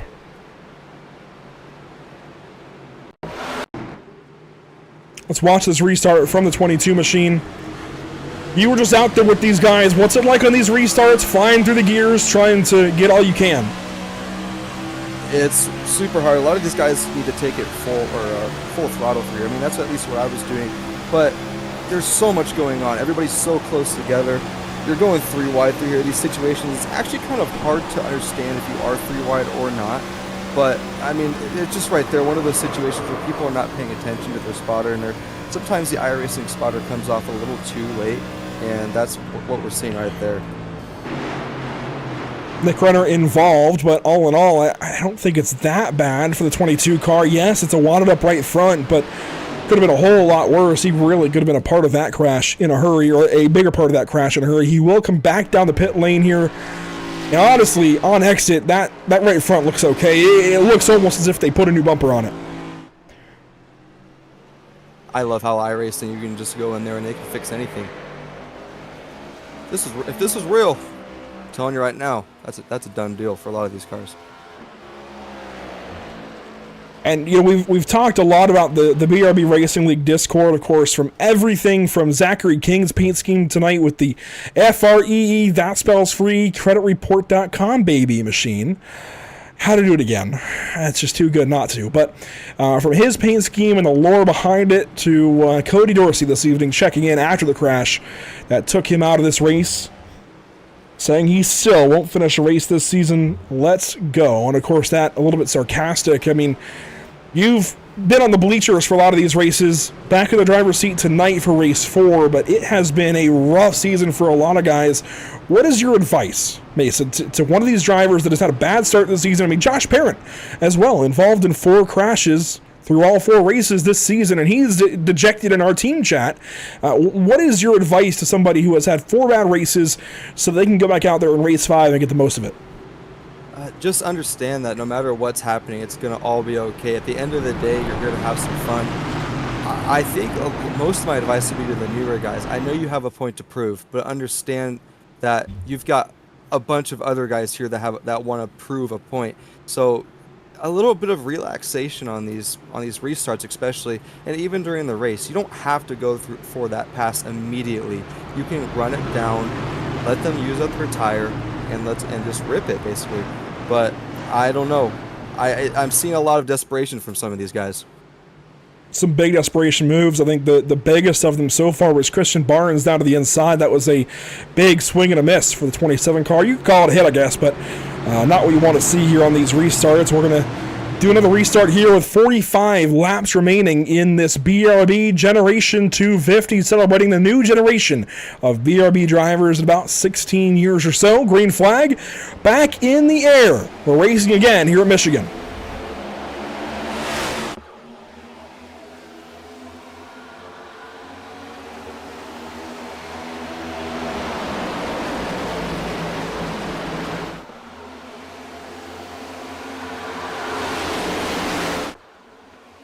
Cameron Gilmore lighting this series up right now. 3rd place on this restart, but just out his windshield. Ronnie Dang Osmer down to the inside again, looking for the lead, and this time I think he's got it. He'll clear the 48 of Scott Fritz. Race winner at Texas, looking for another one here on another big intermediate. Yeah, very good send there by Ronnie. A lot of these passes are made on that bottom. You kind of have to send it, because a lot of these times we're going to see Gilmore go back. Well, actually, not Gilmore. The 48 go again on the inside. Let's see if he can get the run around. I think he's got it. He's clear. Slides up. That was great. That was fantastic from Scott Fritz. He's been a lot of fun to watch here tonight. Gets the lead back away from Ronnie Dang Osmer, as I said a lap ago, but here he goes back to the inside. What a move from the 15 car. He's not going to get clear that easily, though. And look at Dylan Yeager. We talked to him when he was tailing the back of the field with all that damage, theorizing about whether or not he could get back in this race. Well, here he is. And whoa, crash. His teammate around. Osmer's in it. Gilmore gets a big hit. Ronnie Osmer and Scott Fritz just wadded it up at the front of the field. Oh, my gosh. That is not what you... Oh, wow. A couple of guys there need to learn the brakes there. Oh my gosh. Wow. That is not what you want to see. Looking at it live, it seemed like one driver moved a little too far trying to side draft, and the other swung back out of spite maybe, but we'll see here what happened. Osmer down low, Fritz up top. Osmer gets into Fritz, and then Fritz, he just lost it. He that wasn't intentional. He completely lost the car initially. Yeah, it looked, from my perspective as a driver, these walls are actually really difficult. Wow, he just gets destroyed there. But from a racer's perspective here around this track, these lines are really, really wonky going down that front stretch. You see how it is at it, like basically a corner. It's basically almost a trioval, like we've seen at Daytona. Just a really long trioval. And these lines, if you watch Ronnie here, as he's going up, now he's going up. In this moment right here, you're looking at the car to your side, and you think that car's on the wall, and it's just a... I don't really know how to describe it there. I didn't have to really deal with that, but it's just kind of a bad perspective on the car. And Dan Stockero, maybe with some glare from the sun, I don't know, he smacks into the side of the 15 car. Braden Van Wingerden got him on the way by, but Stockero got him much later. Josh Parent kind of snaked through at the end. I think he's a little peeved with his situation today. He is, let's see, where is Parent? He's on the lead lap, but not happy at all. So he kind of came through out of frustration. But let's go on board here with Stockero and see what it's like behind the wheel. A lot of glare down in 1 and 2, but is that the cause of this? I mean, the sun is going to light that smoke up. It's going to be hard to see for sure, but this is a pretty late hit. Yeah, by the time he could really see through the smoke, Mason, there's not much he could have done out of the respect of other drivers around him. Yeah, and I know the admins have been talking to these guys about an ARCA braking situation. That's just kind of something that you learn as you become a veteran of this league, that when you see smoke, you need to back off. I know you may lose a couple spots to guys that are going to go a little bit farther than you, but you're going to save your car in the end, because those are 2 destroyed cars that are most likely not going to be able to race out there tonight. It sounds like, mentioning League Discord one more time, there's some upset from Brendan Maddox, and I can see why. My goodness, he's swept up in this when he should not have been. Evan Buttkicker, I touted him earlier as the safest driver in the series, tied with Adam Buzzio coming into tonight, but I think Evan might be trading that title in after this evening. That is not a good look. He got into Brendan after the fact. We got a lot of what's the word? Upset drivers in the channel right now, and as we were talking, Ronnie did get that black flag there, so that will be his first of the night, so that'll be a drive-through for him. Here's Patinko's look. I don't think we can even cover everything that happened here. I mean, heart goes out to Cameron Gilmore. That's what happened with Buttkicker and Maddox, and I can agree with Brendan. He should not have been hit, but boy, a lot of cars swept up in this one again. This is Michigan's second big one of the evening, and I think we got to come back to live picture. I think we're about to restart. Well, there's the choose. Yeah, just the choose. And you know, talking about the choose, I really keep telling my teammates about this. I think this bottom is the best place to start here. If you know how to run the car, you can hold it wide open just above that very bottom lane, because it kind of gets a little too flat. I mean, it doesn't look flat, but compared to the other grooves above it, it's pretty flat. So I keep telling my teammates this bottom is the best place to start when you are the lead car, essentially. Well, choosing the bottom is Dylan Yeager, who just gets through that incident involving the 2 dominant cars that were not Johnny Wood Jr. Now, Johnny, I'm looking at the running order here. He's back in the race, albeit 21st spot. He is on the lead lap. So he can recover and get back in this thing. He has some damage, though. Let's check on him here. Yeah, he's got a lot of right side damage, a lot of front end damage. That car is not like it was when it won stages 1 and 2. So Dylan Yeager, I think, kind of is the next best with Wood, Osmer, and Fritz out of this front running. I think it falls on Dylan Yeager, who's had his fair share of adversity and fought back to the front.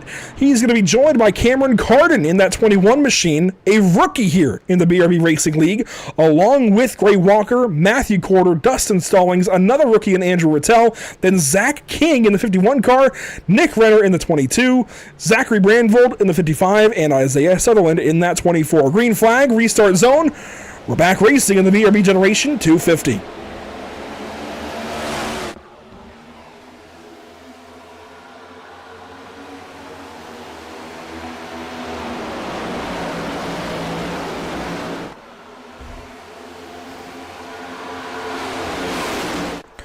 Off of turn 2, Yeager, Walker, your top 2. Then Carden in that 21 car. Zach King down low. He's going to make it 3 wide to turn number 3. Ooh, I get nervous when I see those 3 wide situations, especially on this first couple of laps after a yellow flag. And oh, I hate how tight it gets through there. Matthew Corder in the top 5. Wants to rebound. He couldn't make Iowa a week ago, but he wants to rebound from that mistake he had in race 2 back at Texas Motor Speedway, where he wadded it up on lap number 2. And boy, is he making good on that here tonight. Racing with his teammate Nick Renner, who gets into Zach King. Oh, best friends there. And King just saves the machine. And I can tell you right now, those guys are most definitely best friends. Yes, they are. Oh, man. Well, Nick Renner now to the inside of his teammate Matthew Corder, side by side down the front stretch, drafting off of one another. Racing for 5th position, Carden, Cameron Carden, fastest there on lap 88. It's pretty impressive from him. I've really only have seen him a couple times while racing, while watching the broadcast while I've been away. And, you know, this is really impressing me. You know, he's been kind of a driver that's gotten a lot of criticism, and it's nice to see him actually doing pretty well right now, and he's got some wheels on that car, Andrew. Cycle the field enough, have enough bad things happen to the guys out front. We're going to learn some names here tonight. We're going to have some names being known after this race. Dylan Yeager leading the way on lap 89. Gray Walker sitting in second. Cameron Carden in third. And Matthew Corder now into the fourth spot, racing with Dustin Stallings. Yeah, side by side going through 1 and 2. We're going to might see him just close the door. No. Oh, really close the door. Look at that. That's what you got to do on this track. Just had enough to get in front of Stallings, who dives to the inside of 3. That was a big money move out of the double lot. He's going to sweep up the racetrack, returning the favor to Corder, but Corder's there. Ooh, door. Looks like Dustin. Oh, Dustin's going to get pushed back there. Once you get alone on this track, it's kind of just like Daytona where you get thrown back there. We might see another dive here by Dustin. Oh, getting so close there. Woo. I can't believe you've been broadcasting this all night. This is crazy. It has been crazy all night long. A lot of incidents, but it's been a lot of fun to watch as Renner goes on by Rattel. 3 Whiplash racing cars in the top 5. Oh, how the tables have turned as Braden Van Wingerden goes a lap down. Very impressive for your team, Andrew. I'm happy to see him up there. You don't really see a lot of their names up there very often. It's 3 wide going out of the back or the front stretch. Oh, I think Rattel's going to have the run there. Yep, Dustin's going to slide around behind him, going into 1 here. And this is why I called out the 3 Whiplash cars in the top 5. They just teamed up and got Cameron Carden to the inside of Gray Walker. It was these two making contact by the hands of Cameron Carden back at Daytona that started a slight little feud between Walker and Carden. Carden kind of got into Walker late in a crash. Wasn't appreciated. Things happen.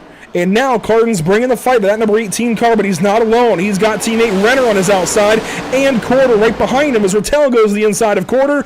This is crazy stuff with a bunch of names that maybe aren't used to racing each other here, and we might still have a fuel stop on the way.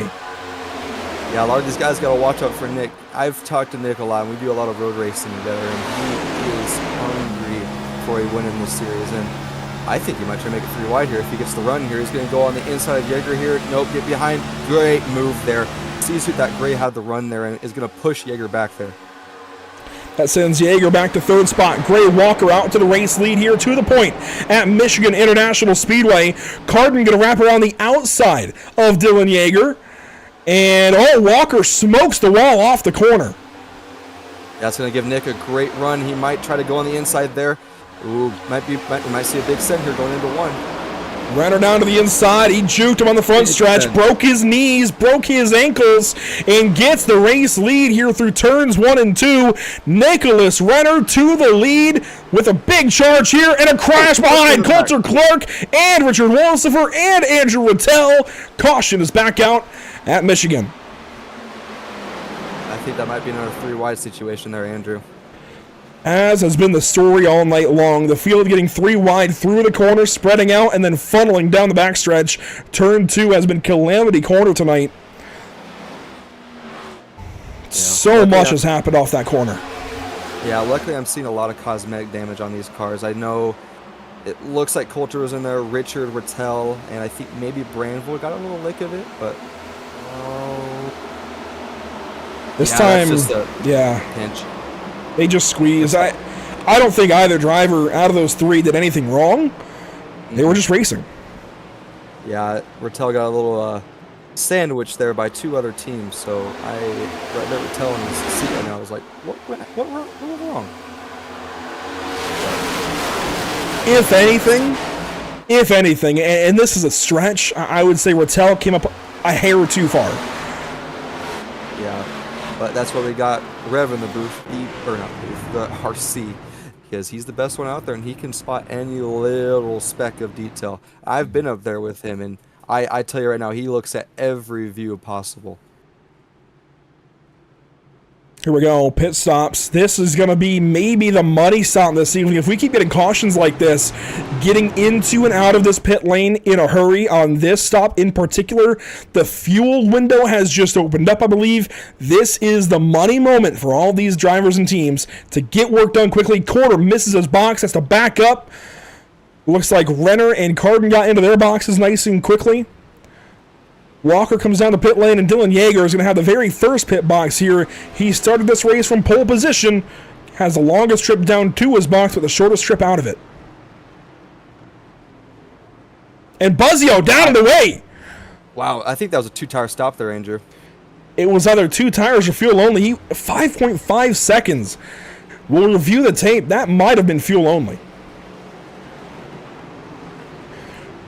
It's hard to say there, but I'm pretty sure if I did my calculations right, these drivers should be able to make it on fuel. Tire-wise, if there's another caution, maybe with 10 to go, you might see some takers for tires. Here's Buzzio's stop. Right down into his box. No tires. No Really? tires. Wow. Ooh, that's going to be... Oh, my gosh. I'm scared for him. And just to let you know, Andrew Rotel did get the drive-thru. Yeah, I go back and to my comment that, if anything, he might have come up a hair too far into Clark, because you got to leave room to that outside car. And it seemed like he kind of came up slightly too far into Coulter Clark. But let's dial up driver number 5 here. I have got a big question, and I need it answered here, Adam. You come into that pit stop, I'm calling it the money stop for tires and fuel, and you opt for no tires. How long ago did you most recently put tires on that car? So just the caution before. Oh. Just the caution before we went in, and I was trying to do the fuel math, and I looked at the fuel, and it was going to be really, really close on that last yellow, and I figured on the off chance it goes green, I'd be the only one that might be able to make it. And I took tires on that stop as well, just because I was already sacrificing the track position. So just went in and topped off on fuel. Only had a couple laps on the tires. I think we were still, what are we at, 98% on the right front here.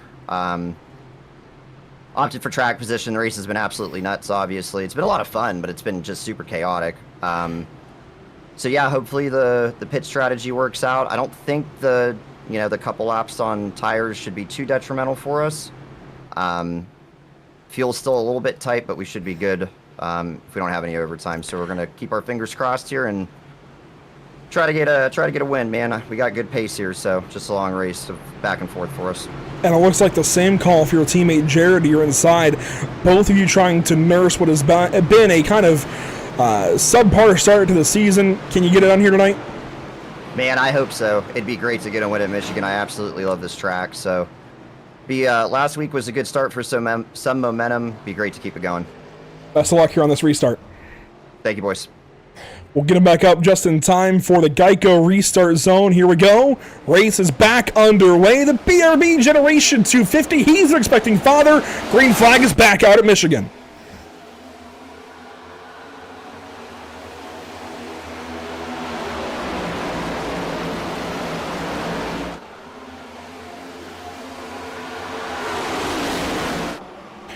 Hughes and Renner stack up off of turn 2. They'll get swallowed up by Sutherland. And Yeager now is free to charge it. Adam Buzzio, he drives right to the inside. Caution is out. Dan Stoccaro around, and he's not alone. Looks like he had Braden with him. It looks like Braden Van Wingarden. Yeah, Braden Van Wingerden there in the number 1. He's one of your drivers over at Spirit Racing, so we'll let you walk us through this crash. What did you see happen here for the number 1 and number 62? Braden, please don't tell me it was you. But it's looking like a situation where I wonder if Dan got turned. Oh, he got loose. Yeah, it looks like Dan just got loose, and then Braden kind of came up there a little bit too with Dan, and or down. Hate to see it from my driver, but it happens. I mean, this is something that happens while racing. I want to know if Ronnie has a broken toe link there, because he had a jump. Contact between Stoccaro and Wolsifer, and then Stoccaro kind of turned left there down the straightaway. Oh, that's interesting. I did not see that angle.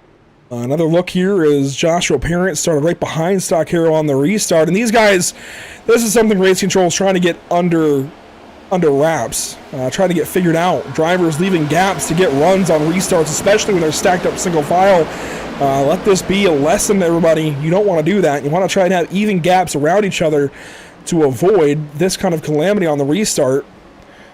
You see Parent get a little loose on the inside, but then contact there between Stock Hero and Wolsifer lead to this crash.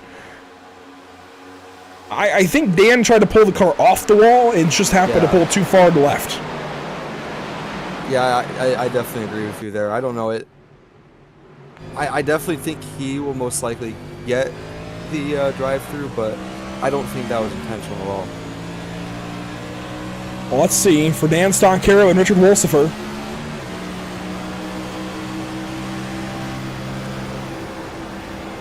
That is one car down to his inside. I want to say that was Johnny Wood Jr. and Josh Parent.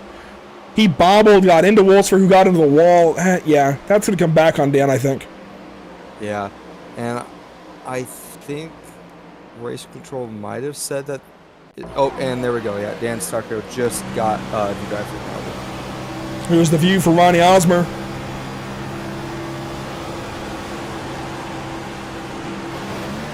Oh. And, these cars are heavy. When you see one of these stock cars lift off the ground, that's a lot of force on this car.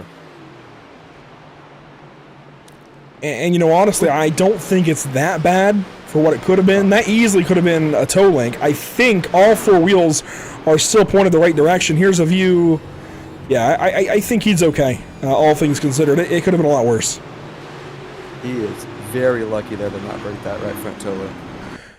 Already gave him earlier what would have been the lucky performance, lucky break of the day at that point in time, and I'm going to maintain that two-pack of crashes that he missed at one point, I think will do it for me. But there you see the shoes in the front stretch. And Mason, it's about that time. 25 laps to go. We have hit that point in time where we've got to quickly nominate 4 drivers for driver of the day.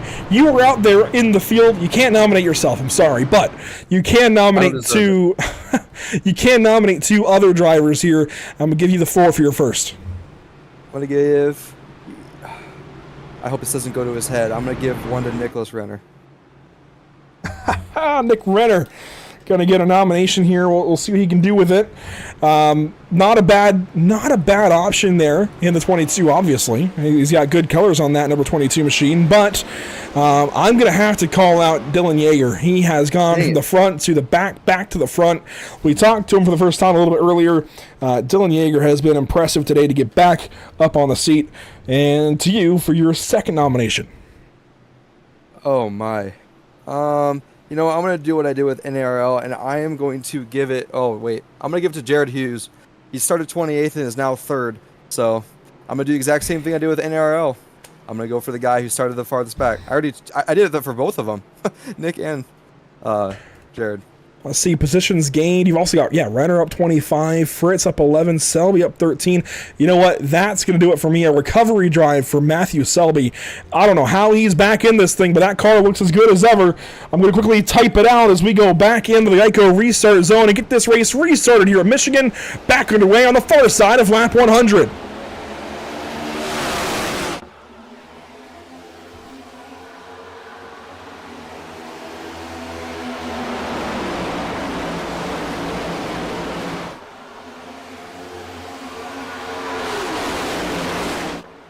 Adam Buzziel would have been a great option as well.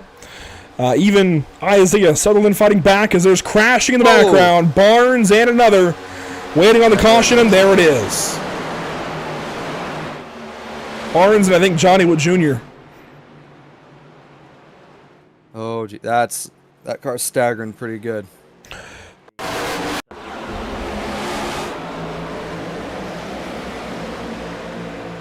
We had a really promising start to the race this evening. Green for the first 17 laps or so, and I was talking with you and some others earlier today about how this race could have gone, that it could have really done any number of things, and so far today it seems like it's done the least appreciated option and has given us absolute calamity all race long. Yeah. Well, if it makes you feel better, next week we don't really have to worry about it unless we have a track blocker. But so we should see a race go pretty green, other than stage cautions. Yeah, Johnny Wood Jr. just gets up the racetrack here into Ronnie Osmer. Osmer puts it in the fence to quiet that car down, but let's see it from the perspective of Johnny Wood Jr. here. One of the best. He swept the stages, makes a small mistake here. Just came up too far. Osmer may have come off the wall a little bit. I'm telling you now, from Johnny's perspective right now, you're not expecting that car to not be on the wall. A lot of these guys that run that high side, they run that wall all the way along, and their right side panel is basically on that wall. And I think, actually, if I'm not mistaken, there it looked like the 15 there got loose out of the corner. Andrew, let's watch it back and slow it down.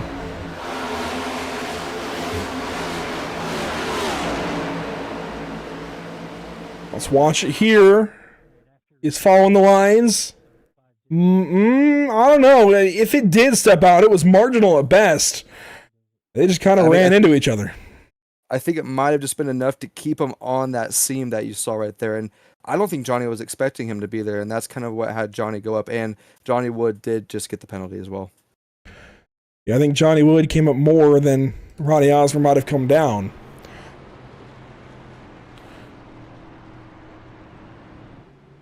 You have a really good pick for Dylan, I think, for your driver of the day.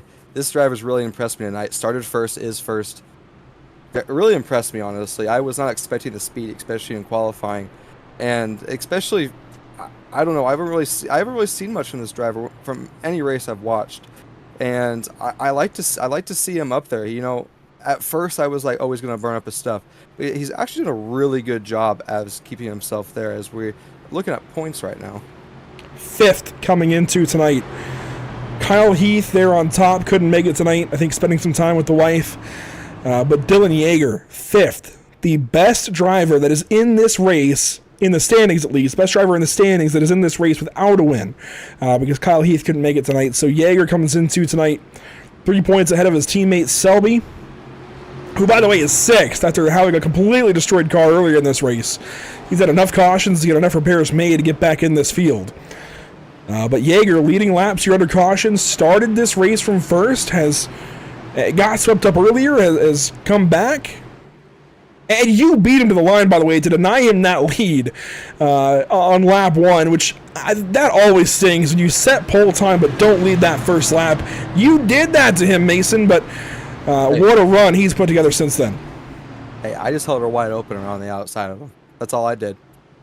It was a little loose, but you know, he's really impressed me, and I think he got in an earlier incident, kind of fell back from where he maybe wanted to be, and has made his way up there, but I know he is my teammate, and I'm going to talk about him. Dustin Stallings, he's really wants this win tonight. He's really been talking about it all week long, and I think he might do whatever it takes to try to get up there and win it. He's right around Scott Fritz and Matthew Corder. They're both in the picture there. Brandvold right behind him. Walker ahead of him. We'll see what he can do on this restart. This is caution 14, by the way. I think it's been double digits every race this season. Maybe aside from Daytona, honestly. Not what the series necessarily wants, but we keep it dramatic here for sure in the BRB Racing League, and we're going to go for it one more time with 20 laps to go. In the BRB, it should be next generation really, but the BRB Generation 250. Back green flag here at Michigan. We're racing once again.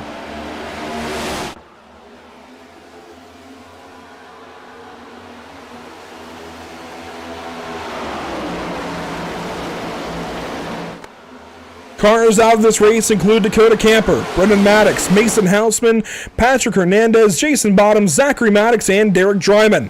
3 wide. Down the back straightaway, Renner in the middle. Selby and Fritz down low trying to join their teammate Yeager out front. Big send there by Selby. He might be washing up there just a little bit, trying to get in front of Nick. Cut off that error. He's going to be close. Just gets him. He's going to try to juke him. Wow. Fishtailing down there. Try to juke him. Couldn't quite get to either side of that 46 car. Selby now up to third, puts some air on the spoiler there with Adam Buzzio through 1 and 2, and gets to the inside of that number 5. Renner in 4th. Sutherland has come back into the top 5. What a race this is turning out to be. Yeah, Selby got a little loose there at 2. That gave Nick the run to go to the outside of him, trying to see if he can get to the outside of Adam here. Just might be there enough. I think we might be 3 wide there just a little bit. Let's see if anybody can get in front. We got 3 wide going down here across the start-finish line. 3 wide through most of the remaining field, it looks like. At least 2. Contact there with Selby, got into Buzzio. Josh Anderson fastest that time. Wow. And Renner off the top rope. He's going to clear for second. Power move there. I'm telling you, he's also a guy you got to watch out for. He's hungry. He's currently leading that driver of the day vote. As it sounds like there might be some crashing in the back, maybe. I heard some tires skidding through 3 and 4, but everybody looks to be okay. Let's go on board here deep in the field. Richard Wolsifer, 16th right now. He is trying to navigate this mess. Yeah, I know Richard has some high hopes for this race, but he's still in it. He's got a chance as long as it keeps going his way. And back to the front, Dylan Yeager leading here on lap 109. This time, Buzzio makes contact with Selby. He's going to fall back down the backstretch. Selby to the inside of Sutherland. Isaiah won stage 1 here a season ago. Is trying to put that 24 back up front. He's only led 1 lap this season. Zach King has led 8 times as many laps this season than the 24 car, and that is not how Isaiah wants the script to be written. He's trying to reverse that here tonight. Ouch! You didn't have to put that out there. That's you're already cutting a deep wound and putting salt in there. Hey, he's had a rough start of the season. Sam Dyer, wow, what a catch in the middle of the field, right in front of his teammate Robert Moyer. Yeager and Renner coming to 15 to go, and I think Nick is licking his chops. He's going to try it. I'm worried about his tires right now, though. He's really burning that outside right now, so tire wear's really rough on that outside. Nick Renner driving for all he's worth, wants to put a Whiplash racing car in victory lane this season if he can do it. Lap 111, looking to the inside here of Dylan Yeager. He's going to have to run. He's there. Oh,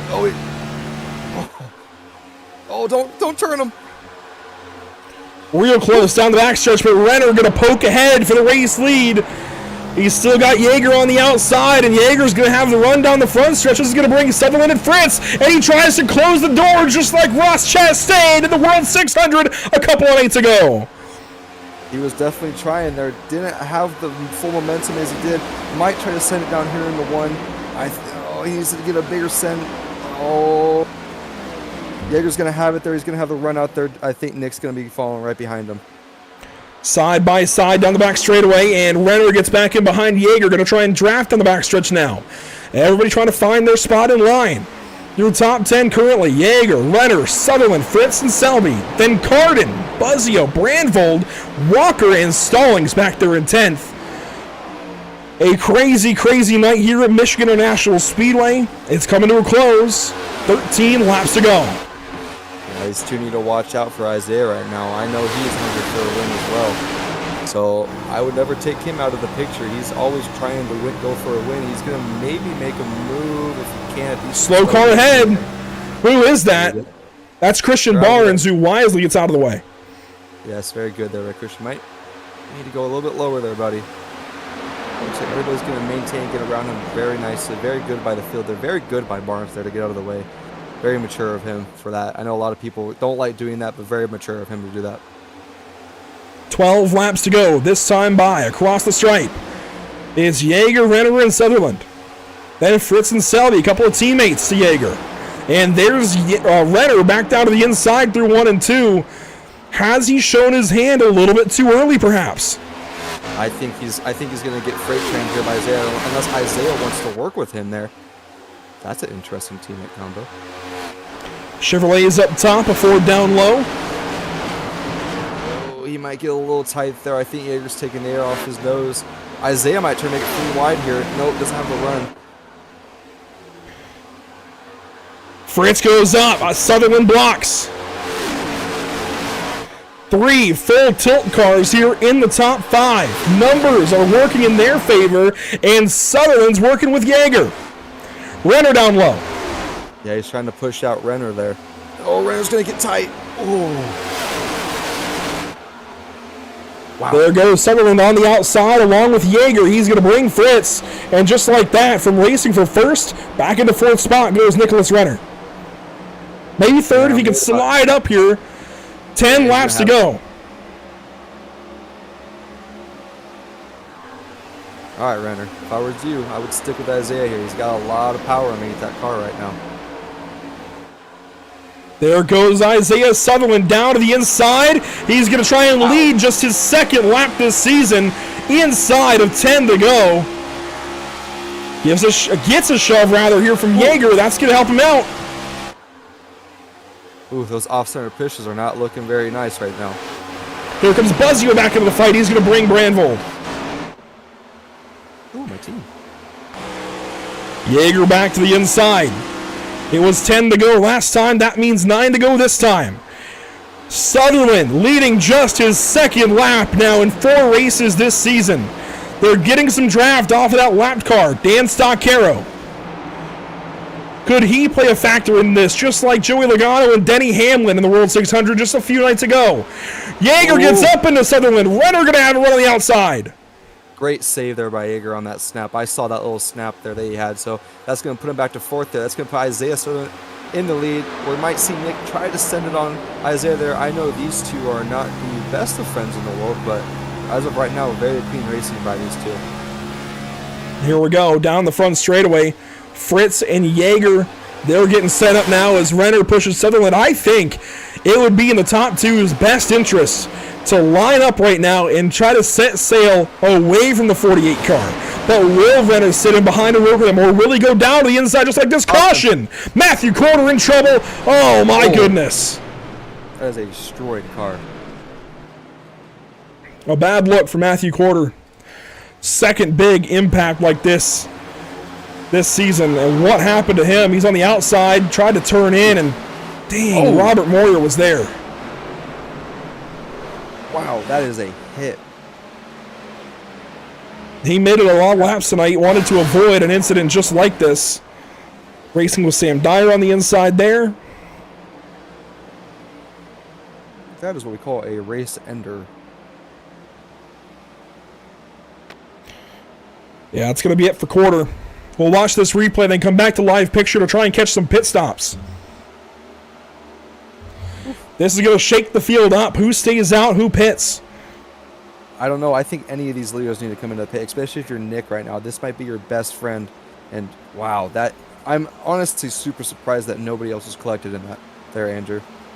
Thankful that nobody else was caught up in that, as here we go. We should get some pit stops this time by. And, you know, I think if I'm Isaiah, it's tough because you pit, somebody behind you won't, but if you stay out, everybody behind you will. I can tell you this as of right now. These tires matter so much. It may not seem on the time charts that they matter as much, but in order for you to be able to hold it wide open, especially going, wow. Oh no. Isaiah and Nicholas Renner both stay out. They've got some company staying out as well from Dustin Stallings. I mean, do you even have tires left? Or, I mean, no. They got one set left, I'm pretty sure. I think the move would have been to pit here. I think you had to.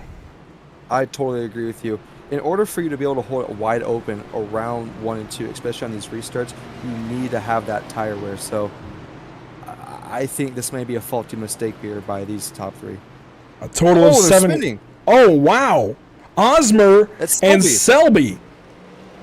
Selby's going to throw it in reverse.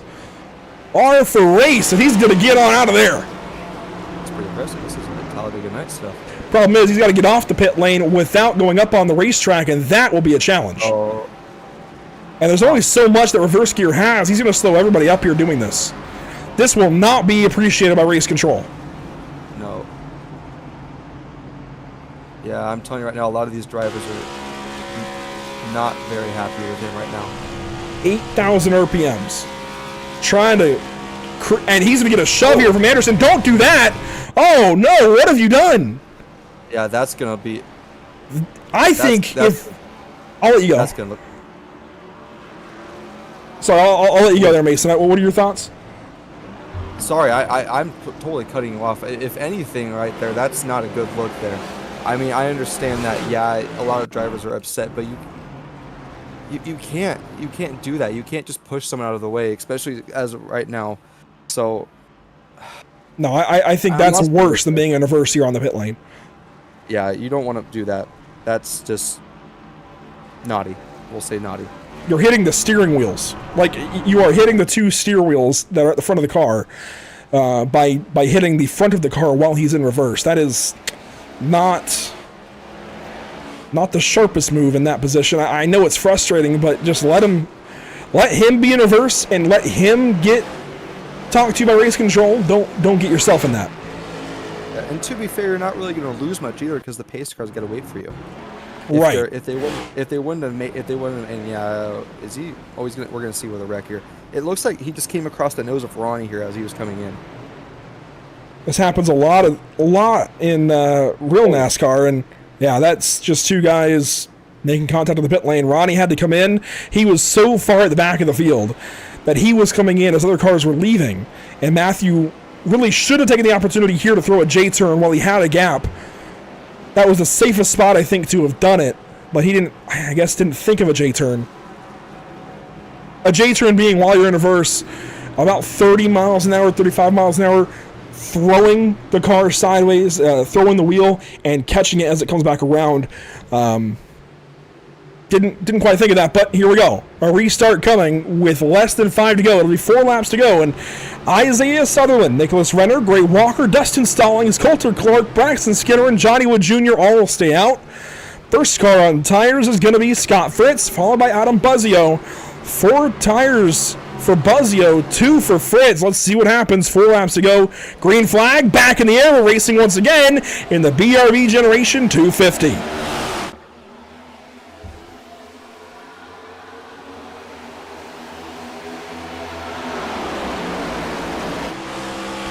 Sutherland, a mistake there. Renner goes on by.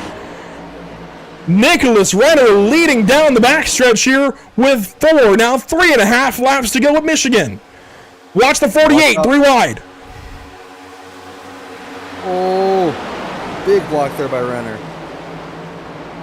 Renner and Fritz and Buzzio trying to snake through the field. Buzzio gets a tap from Brandvold. Crashing is Cameron Carden and Jared Hughes. Caution's out. We're going to overtime with Nick Renner out front at Michigan. And I'm telling you right now, if I'm Nick, I do not want to see that. These two behind me were racing so hard. And I honestly think he would have gotten away. This just gives these guys with tires another opportunity to get even closer to these guys. Well, I'm gonna fight you on that. We would have had 3 laps to go there with those guys having tires. Now, and that's 3 laps at speed. Now you get a lap and a half maybe at speed for those guys to work with tires. This actually, I think, helps Renner as long as he nails the restart and gets through 1 and 2 competitively. But let's see what happened here to Carden and Hughes.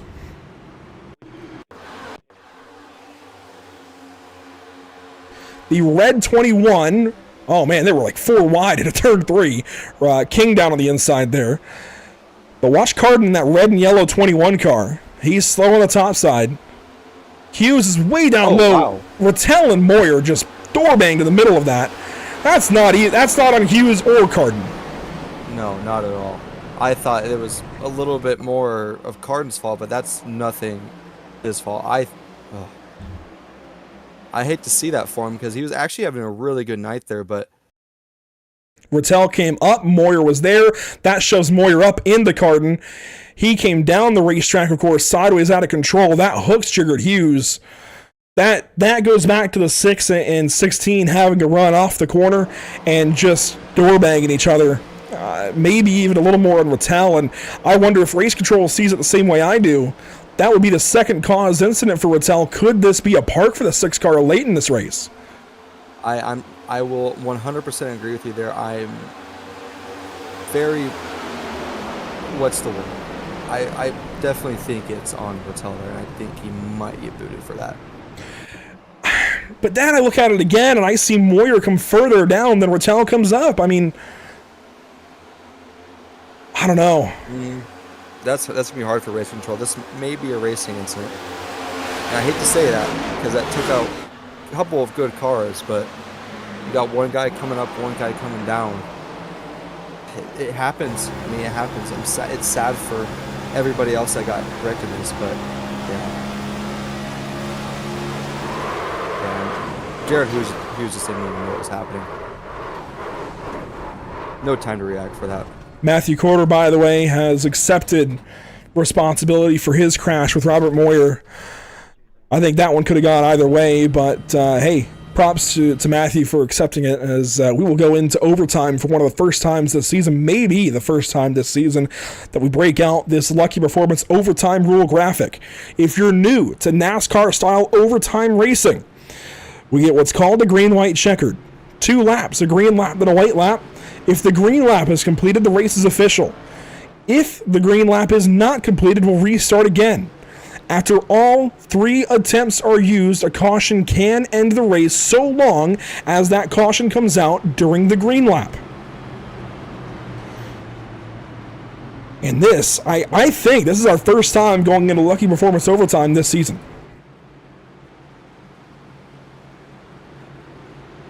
I'm not too sure. Well, you got a chance to vote a little bit longer here in the North American Racing League Driver of the Day vote. Nick Renner currently leading the way. Could he put it in victory lane tonight? He's going to try to do so here on this restart. There's 30 some odd people watching this stream on YouTube. You all have access to that YouTube vote in the comments in the chat.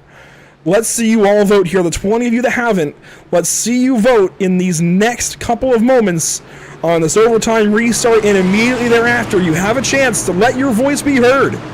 Who do you think deserves Driver of the Day between Nick Renner, Dylan Yeager, Jared Hughes, and Matthew Selby? Go and vote. And Rattel was disqualified. Rattel out of this race now. He will take a 40th place result despite making it here to the end of the race.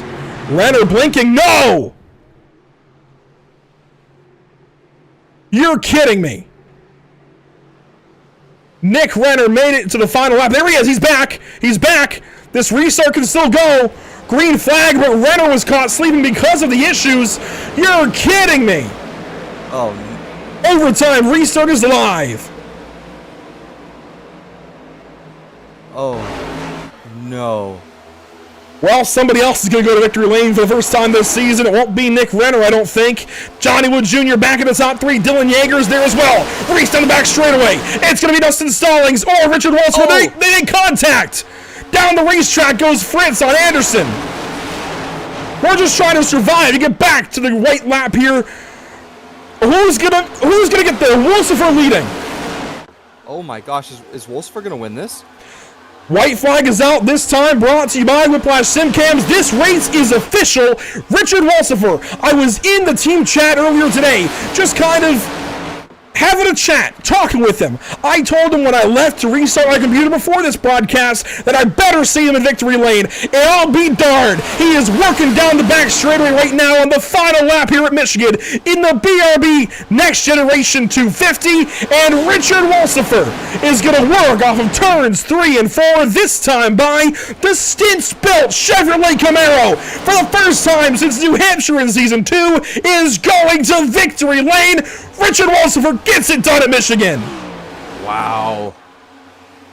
That is a crazy win for Richard. I would have never guessed that. And I can definitely fact check you that you, in fact, did say that Richard, you better see Richard in victory lane tonight. Unbelievable. Unprecedented. Richard Wolsifer, I don't do this very often. I save this for very select incidences. Richard dang Wolsifer, I told you in the team chat earlier, I better see you in victory lane. We're going to see you there tonight. Congratulations. Thank you, Andrew. I did not think this was going to happen, especially after my qualification mishap, but we just Ross Chastained this race tonight, baby. Victory lane. Why? Okay. Some extracurricular. But Richard, you did exactly what the Coca-Cola 600 winner did just a few nights ago. From 40th place to first. One lap led. You get it done at Michigan and turn your season around. You get that monkey off your back. What does this mean to you? Oh, this means a lot. It was a caution-filled race at the end. The only other 2 wins I have is Eldora, which was a dirt track, which is something that I'm usually pretty decent at, and then I won at New Hampshire. To finally win at a track like this where Carl and I have came so short quite a few times, it means a lot to bring the Limitless 56 Stints Built back on top. You told us earlier, it had been since New Hampshire in Season 2. You wait about 2 seasons to finally taste victory again. How sweet. How sweet does it taste? It tastes really good. I mean, like I said, I love Michigan. Carl and I, we've had an opportunity to win at one race, and unfortunately caution kind of stopped that. But there's a few times I got involved in some situations. I had a lot of close calls in that one as well. So it's good to finally get out of that, come out on top, bring this car back to victory lane. What did you think? Coming to the restart zone, Nick Renner blinks out. What was going through your mind? I didn't know what to think. I didn't know when we were going to go, so I just kind of tried to predict when the green was going to drop on it. Nick did blink back in, but he was so far up. I think we were all just trying to get back up so he didn't get a massive jump. I mean, I had Johnny in my ear. I got to thank him for keeping me calm. I had the newest tires, I think, in the top 5 there. I only took 2 tires on that last stop that we all did, and just kind of burn them up. I mean, I knew I had fresher tires on that outside. I knew the outside tires would grip that track really well, and that's what I tried to do and utilize it as best I could. Well, congratulations. The chat is going crazy right now. I'm speechless after all of that. Congratulations, Richard. You are back in victory lane in a BRB Racing League event, doing it here in the craziest of ways at Michigan International Speedway. I told you better see victory lane. Here you are, parking the 56 this evening. Congratulations. I cannot wait for the celebration in the Discord this evening. Just congrats. Oh, thank you, Andrew. And I got to thank you guys for putting on such a fantastic show. And I know you were alone tonight. I'm sure you put on a fantastic... You weren't alone. Okay, you were to start. But fantastic job you always do here at Pit Stop. I got to thank Stints Built for being on the car as always. Very iconic color scheme for me and my car here in the 56. Track Racers, Sim Wrap Market for all the wonderful wraps they do. Advanced GG, Rev Sim Shop as well. All our sponsors, Ideal Lease, Sundance, PFG, Mavericks Graphics, another great place to get your car designs done. And I got to thank everyone that comes and watches on a Tuesday night and sticks to the end of the race to watch CU win. So I got to thank all the fans out there that sticks around and watches as well. So thanks, everybody. Well, congratulations. There is the smoking 56 after it's all said and done. A race win for Richard Wolsifer in the craziest of circumstances. Congrats, Richard. We'll move you back out of here. And wow, I am just in complete awe. Let's go back for a moment and see what happened on that restart. Some people are livid. Some people are elated. This is just the craziest way for this all to have shaken out. We got to go back and see what happened on the restart. So this is after Renner blinked out, came back, and it stacked everybody up. Wolsifer was second on the bottom lane, so he was right there behind Stallings. He was gifted that opportunity. Yeah, I feel really bad for everybody behind Renner there, especially for the fact that I know what Renner was thinking there. He said, "Oh no, where am I out on this track?" And then he tried to back off so he could get there. And you said it perfectly, where he was just trying to make sure he didn't get a huge jump on everybody, and it kind of ruined his race and a couple other people's behind.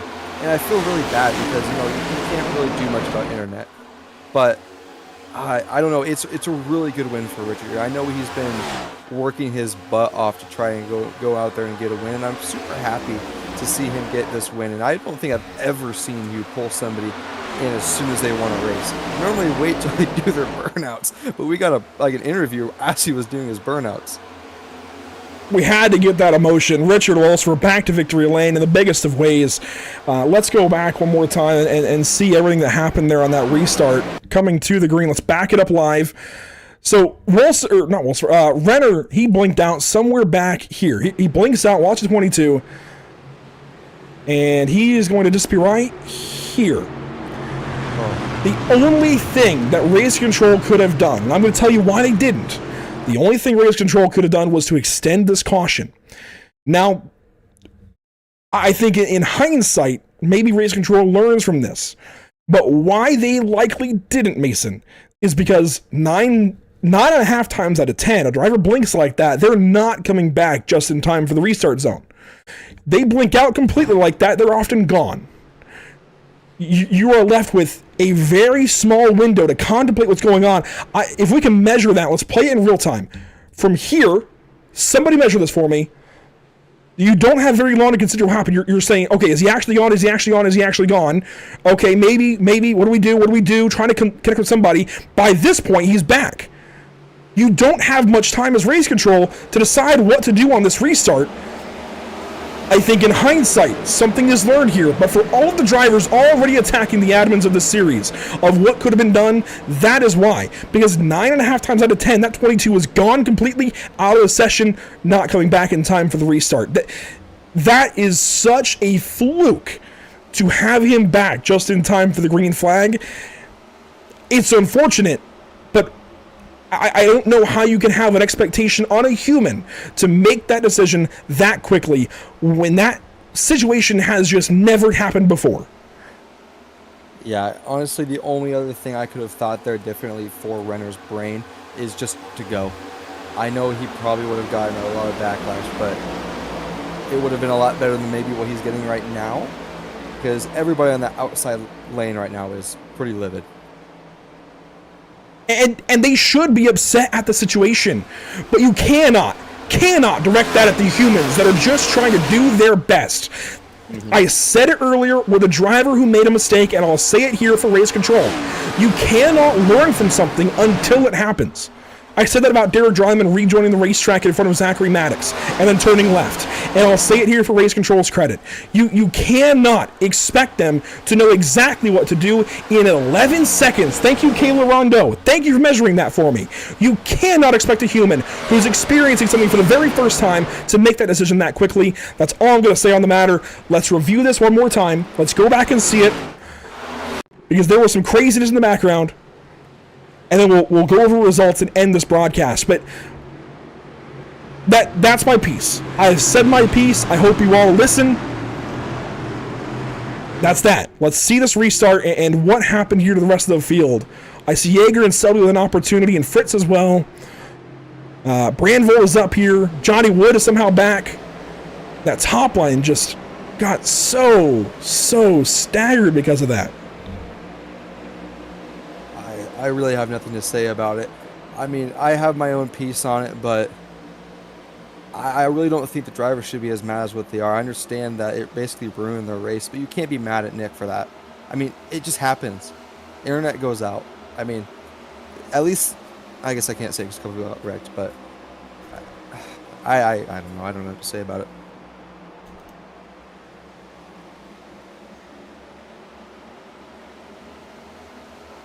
Crazy finish, though. I don't think I've ever seen that before.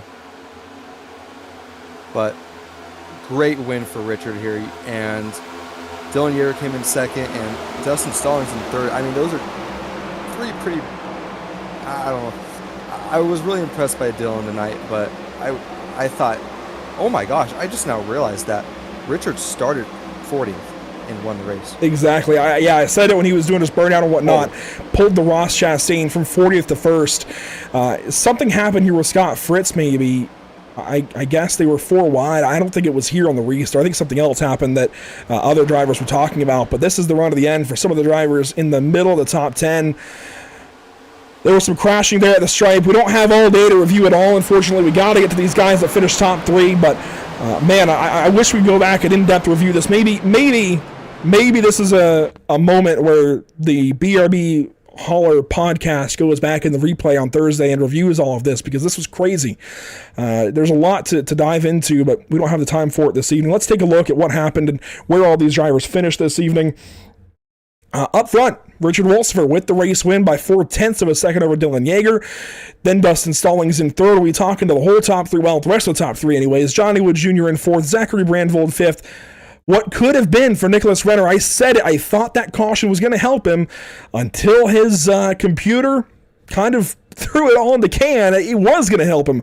It was cutting the time where he could have been passed by drivers with new tires down in half. He would have had a chance in that restart.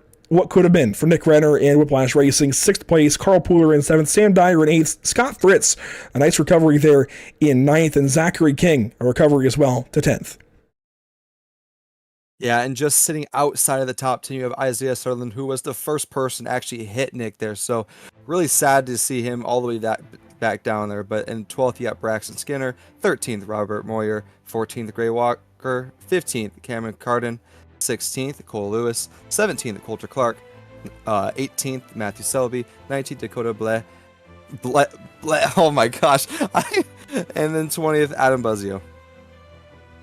Finishing 21st this evening will be none other than Ronnie Osmer, points leader coming into tonight. No clue where he's going to be after all of this. Josh Parent recovers to 22nd. I know he was frustrated. He was mad in the team chat earlier, but I'm glad he recovered to 22nd spot. Jared Hughes, 23rd. Christian Barnes there at the end, 24th spot. Josh Anderson, 25th. Dan Stoccaro flip his position around. That's his car number. 26th position for the 62 this evening. Stephen Borbell had a great run at times, but finishes 27th, 5 laps down. Braden Van Wingerden and Cameron Gilmore, Spirit Racing teammates, deep in the field here, 28th to 29th, and Matthew Corder, 10 laps down, 30th spot.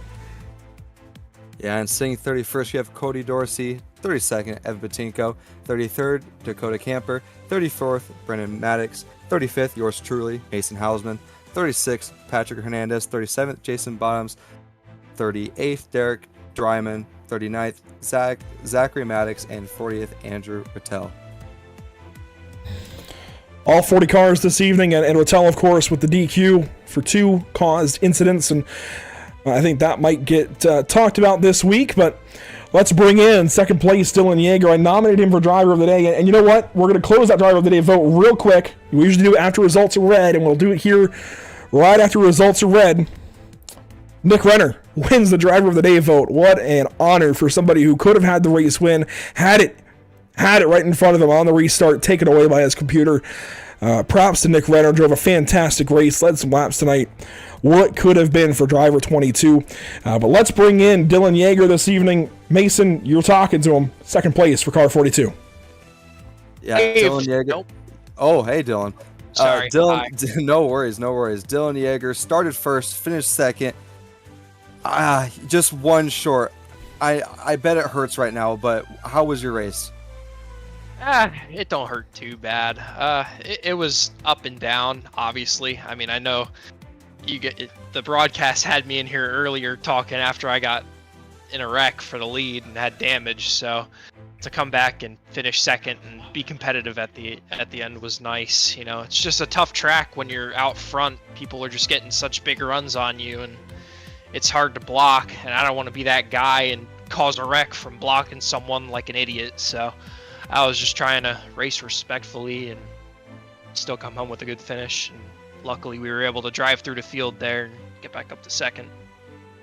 Yeah, totally. And I could give you my own understanding of it, but when you have all these cautions, how in a driver's perspective do you resettle and get back into that restart mentality of understanding that, hey, we're going to be packed up again and we need to go out there and try to make up some positions? Well, I kind of had the same strategy for every restart. I would restart on the bottom, and you could drive it almost full throttle down there, and it was just the shortest way around, and I was gaining spots taking the bottom on almost every restart. So I wasn't really thinking too much about the restarts. I was just thinking about what I was going to do once I got into not really clean air, but once we were up to speed and we were racing each other, just trying to think of what my racecraft was going to be once we were in that situation. Yes, totally. And congratulations on your second night. Hopefully, we are talking to you next week in Austin. Yeah, I hope so too. We'll see. I mean, I doubt it. I'm really bad at road courses, so but we'll see. Yes, well, good luck next week. We hope to be talking to you next week. Thank you. That's Dylan Yeager this evening, second place when it's all said and done. 24 laps led for driver 42. I'm glad he finally got some lead. But we'll bring in third place Dustin Stallings, who just gets back to the stripe in that third position. Dustin, I know this is one that you had on your calendar. The paint scheme says it all. But what else could you have done on that restart to come home first? I don't really think there was much I could do with the guys that went in, and I think they took 2 tires there on that last stop, and I think me and a handful of guys stayed out just for the track position, and we were just gonna have to drive as hard as we could to try to defend the positions. But the last restart, when Nick blinked out there and then didn't come back till like a few car lengths before the restart was on there, I think that kind of, I wouldn't say ruined the restart, but it definitely, I felt like it kind of altered the finish a little bit. But I mean, I don't know, with how my race went and how the practice race went last night, a P3 feels like a win to me. So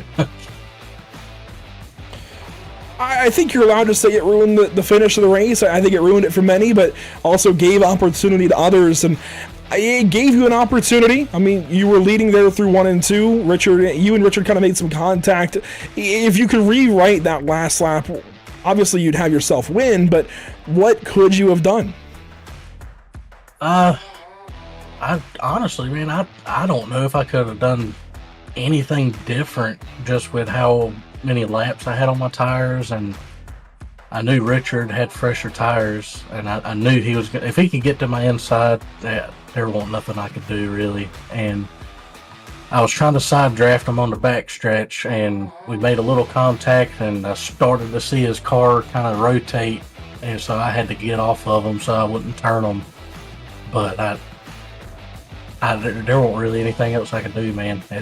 I just did what I could do and got a solid finish out of it. Well, congratulations, Dustin. Another great run for you to start this season. I think you might be taking over that points lead. We'll have to wait and see what happens going into Dakota next week. Congrats again. Hopefully we're talking to you then as well. I appreciate it, bud. I give a shout out to my wife and my kids and everybody, admins and sponsors, partners with the league, you guys doing the broadcast, and I had a lot of great racing with a lot of people tonight. But I hate it for Nick. I know he really wanted to win, but also give a shout out to Richard for the win there. He definitely earned it, that's for sure. But I'm glad I got some good stage points tonight and a solid finish. That's my main goal this season. And as far as the paint scheme this week, ran it last season, but I had some PC issues with white screening and stuff, so that ended my night last season, the last time we were here. But just ran it. My wife and my in-laws are big Michigan State fans, so it's the reason I decided to run that scheme for this track specifically. But other than that, I appreciate it, had fun, and see you guys next week at COTA. That's Dustin Stallings finishing third place tonight at Michigan International Speedway. Great run for you, Dustin. Good to talk to you once again. And that's going to be our top 3 interviews. We'd love to talk to more, but it's getting pretty late here on the East Coast. So that'll be it as far as driver interviews tonight. I got to take a look at the schedule here, Mason. Next up, we're going to see a lot of drivers, well, one driver in particular come out of the woodworks next week at COTA. It's going to be Gavin Rogers in the race to second place, I really feel like. But it's going to give so many opportunities to so many other drivers next week that maybe haven't had a chance to shine or haven't had a chance to get through this wreckage this season to get a good result. I think next week, COTA, Circuit of the Americas, Austin, Texas, is going to be a very important race. Yeah, I think it's going to be a pretty important race, but I wouldn't give Gavin the race win. Yeah, I am racing next week. Are you? I didn't realize that. So it'll be a race to third behind Mason Houseman and Gavin Rogers, just like Austria was a season ago.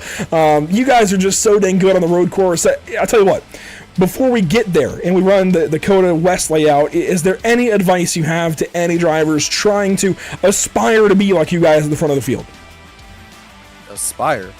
I didn't even practice the track, so I don't even know how it's going to run. But, wow. Watch out for turn 1 on the restarts. Don't destroy everybody. It gets very tight. It's going to be exactly like Austria, where I think you're going to see a lot of people either get spun or a couple people get pushed out of the way. But I know that track's really known for having really close racing, and I'm super excited to see what me and Gavin can do, because I know me and him have our little on-track battles for road racing. So hopefully I can beat him. Not again. I guess never mind. That's the last time I beat him on a road course, but hopefully I can do it this time. Well, that's a look at the upcoming schedule for the BRB Buttkicker Cup Series in season number 4. It's Coda next week, a week off there to begin June, and then Bristol for week number 6 on June 17th, and that will kick off a 7-week stretch, technically, of 6 races of alternate coverage here for Pit Stop TV. We plan to have every race still on the channel, but with an alternate crew, as myself and Zach Murtis head down to Cookout Summer Shootout, broadcast by Flow Racing. I'll be working the broadcast in some fashion. Zach plans to be on the track in some fashion in his number 02 Legend car, so keep an eye out for that. Of course, we want you here at Pit Stop TV, but maybe simulcast Pit Stop TV and Flow Racing on those nights and see how Zach does in those races this summer from Charlotte Motor Speedway. That'll do it for us this evening in race number 4 of the season. It was a crazy one. The final stats at the end, 16 cautions for 49 laps. Not a great number, but there's a lot of story to be told in those 16 cautions and 127 laps this evening. Congratulations to Richard Wolsever, and a big thank you to our partners with the BRB Racing League, the Buttkicker, the leader in haptics, Ascendance Trucks, Idealies, Sundance Pizza, Performance Food Group, and Maddox Graphics here with the series, and our partners at Pit Stop TV, Whiplash SimCams, ATVO, CC's Business, Cody Williams Design, Lucky Performance, and the North American Racing League. For myself, my usual colleague, Zach Murtis, and my alternate colleague this evening, Mason Houseman, thanks so much for watching. We will see you all next time here at Pit Stop TV, and congratulations, by the way, to Driver 22. While it's not the race win, it is the North American Racing League Driver of the Day. You had your chance to vote on YouTube, and you fans selected Nicholas Renner for today's Driver of the Day honors. An esteemed honor for sure for Driver 22, somebody who had a chance to win. It was all setting up in his favor until everything went awry. But until next time for us here at Pit Stop TV, thanks for watching. We'll see you all next time. Oh, wait a minute, Mason. I skipped a step here. What? I skipped upcoming broadcast for us quickly. We'll run through this. Next up, tomorrow night, I have Zach King on the call with me for Kansas Speedway and the Heartland 200 for Real Promotions, 7:45 Eastern. This Sunday, it's the Major Series Majors Le Mans 2.4 at Le Mans on June 1st. And then next week, there you have it, we head out to Coda with the BRB Racing League. And Mason, there's plenty of places to keep up with Pit Stop TV.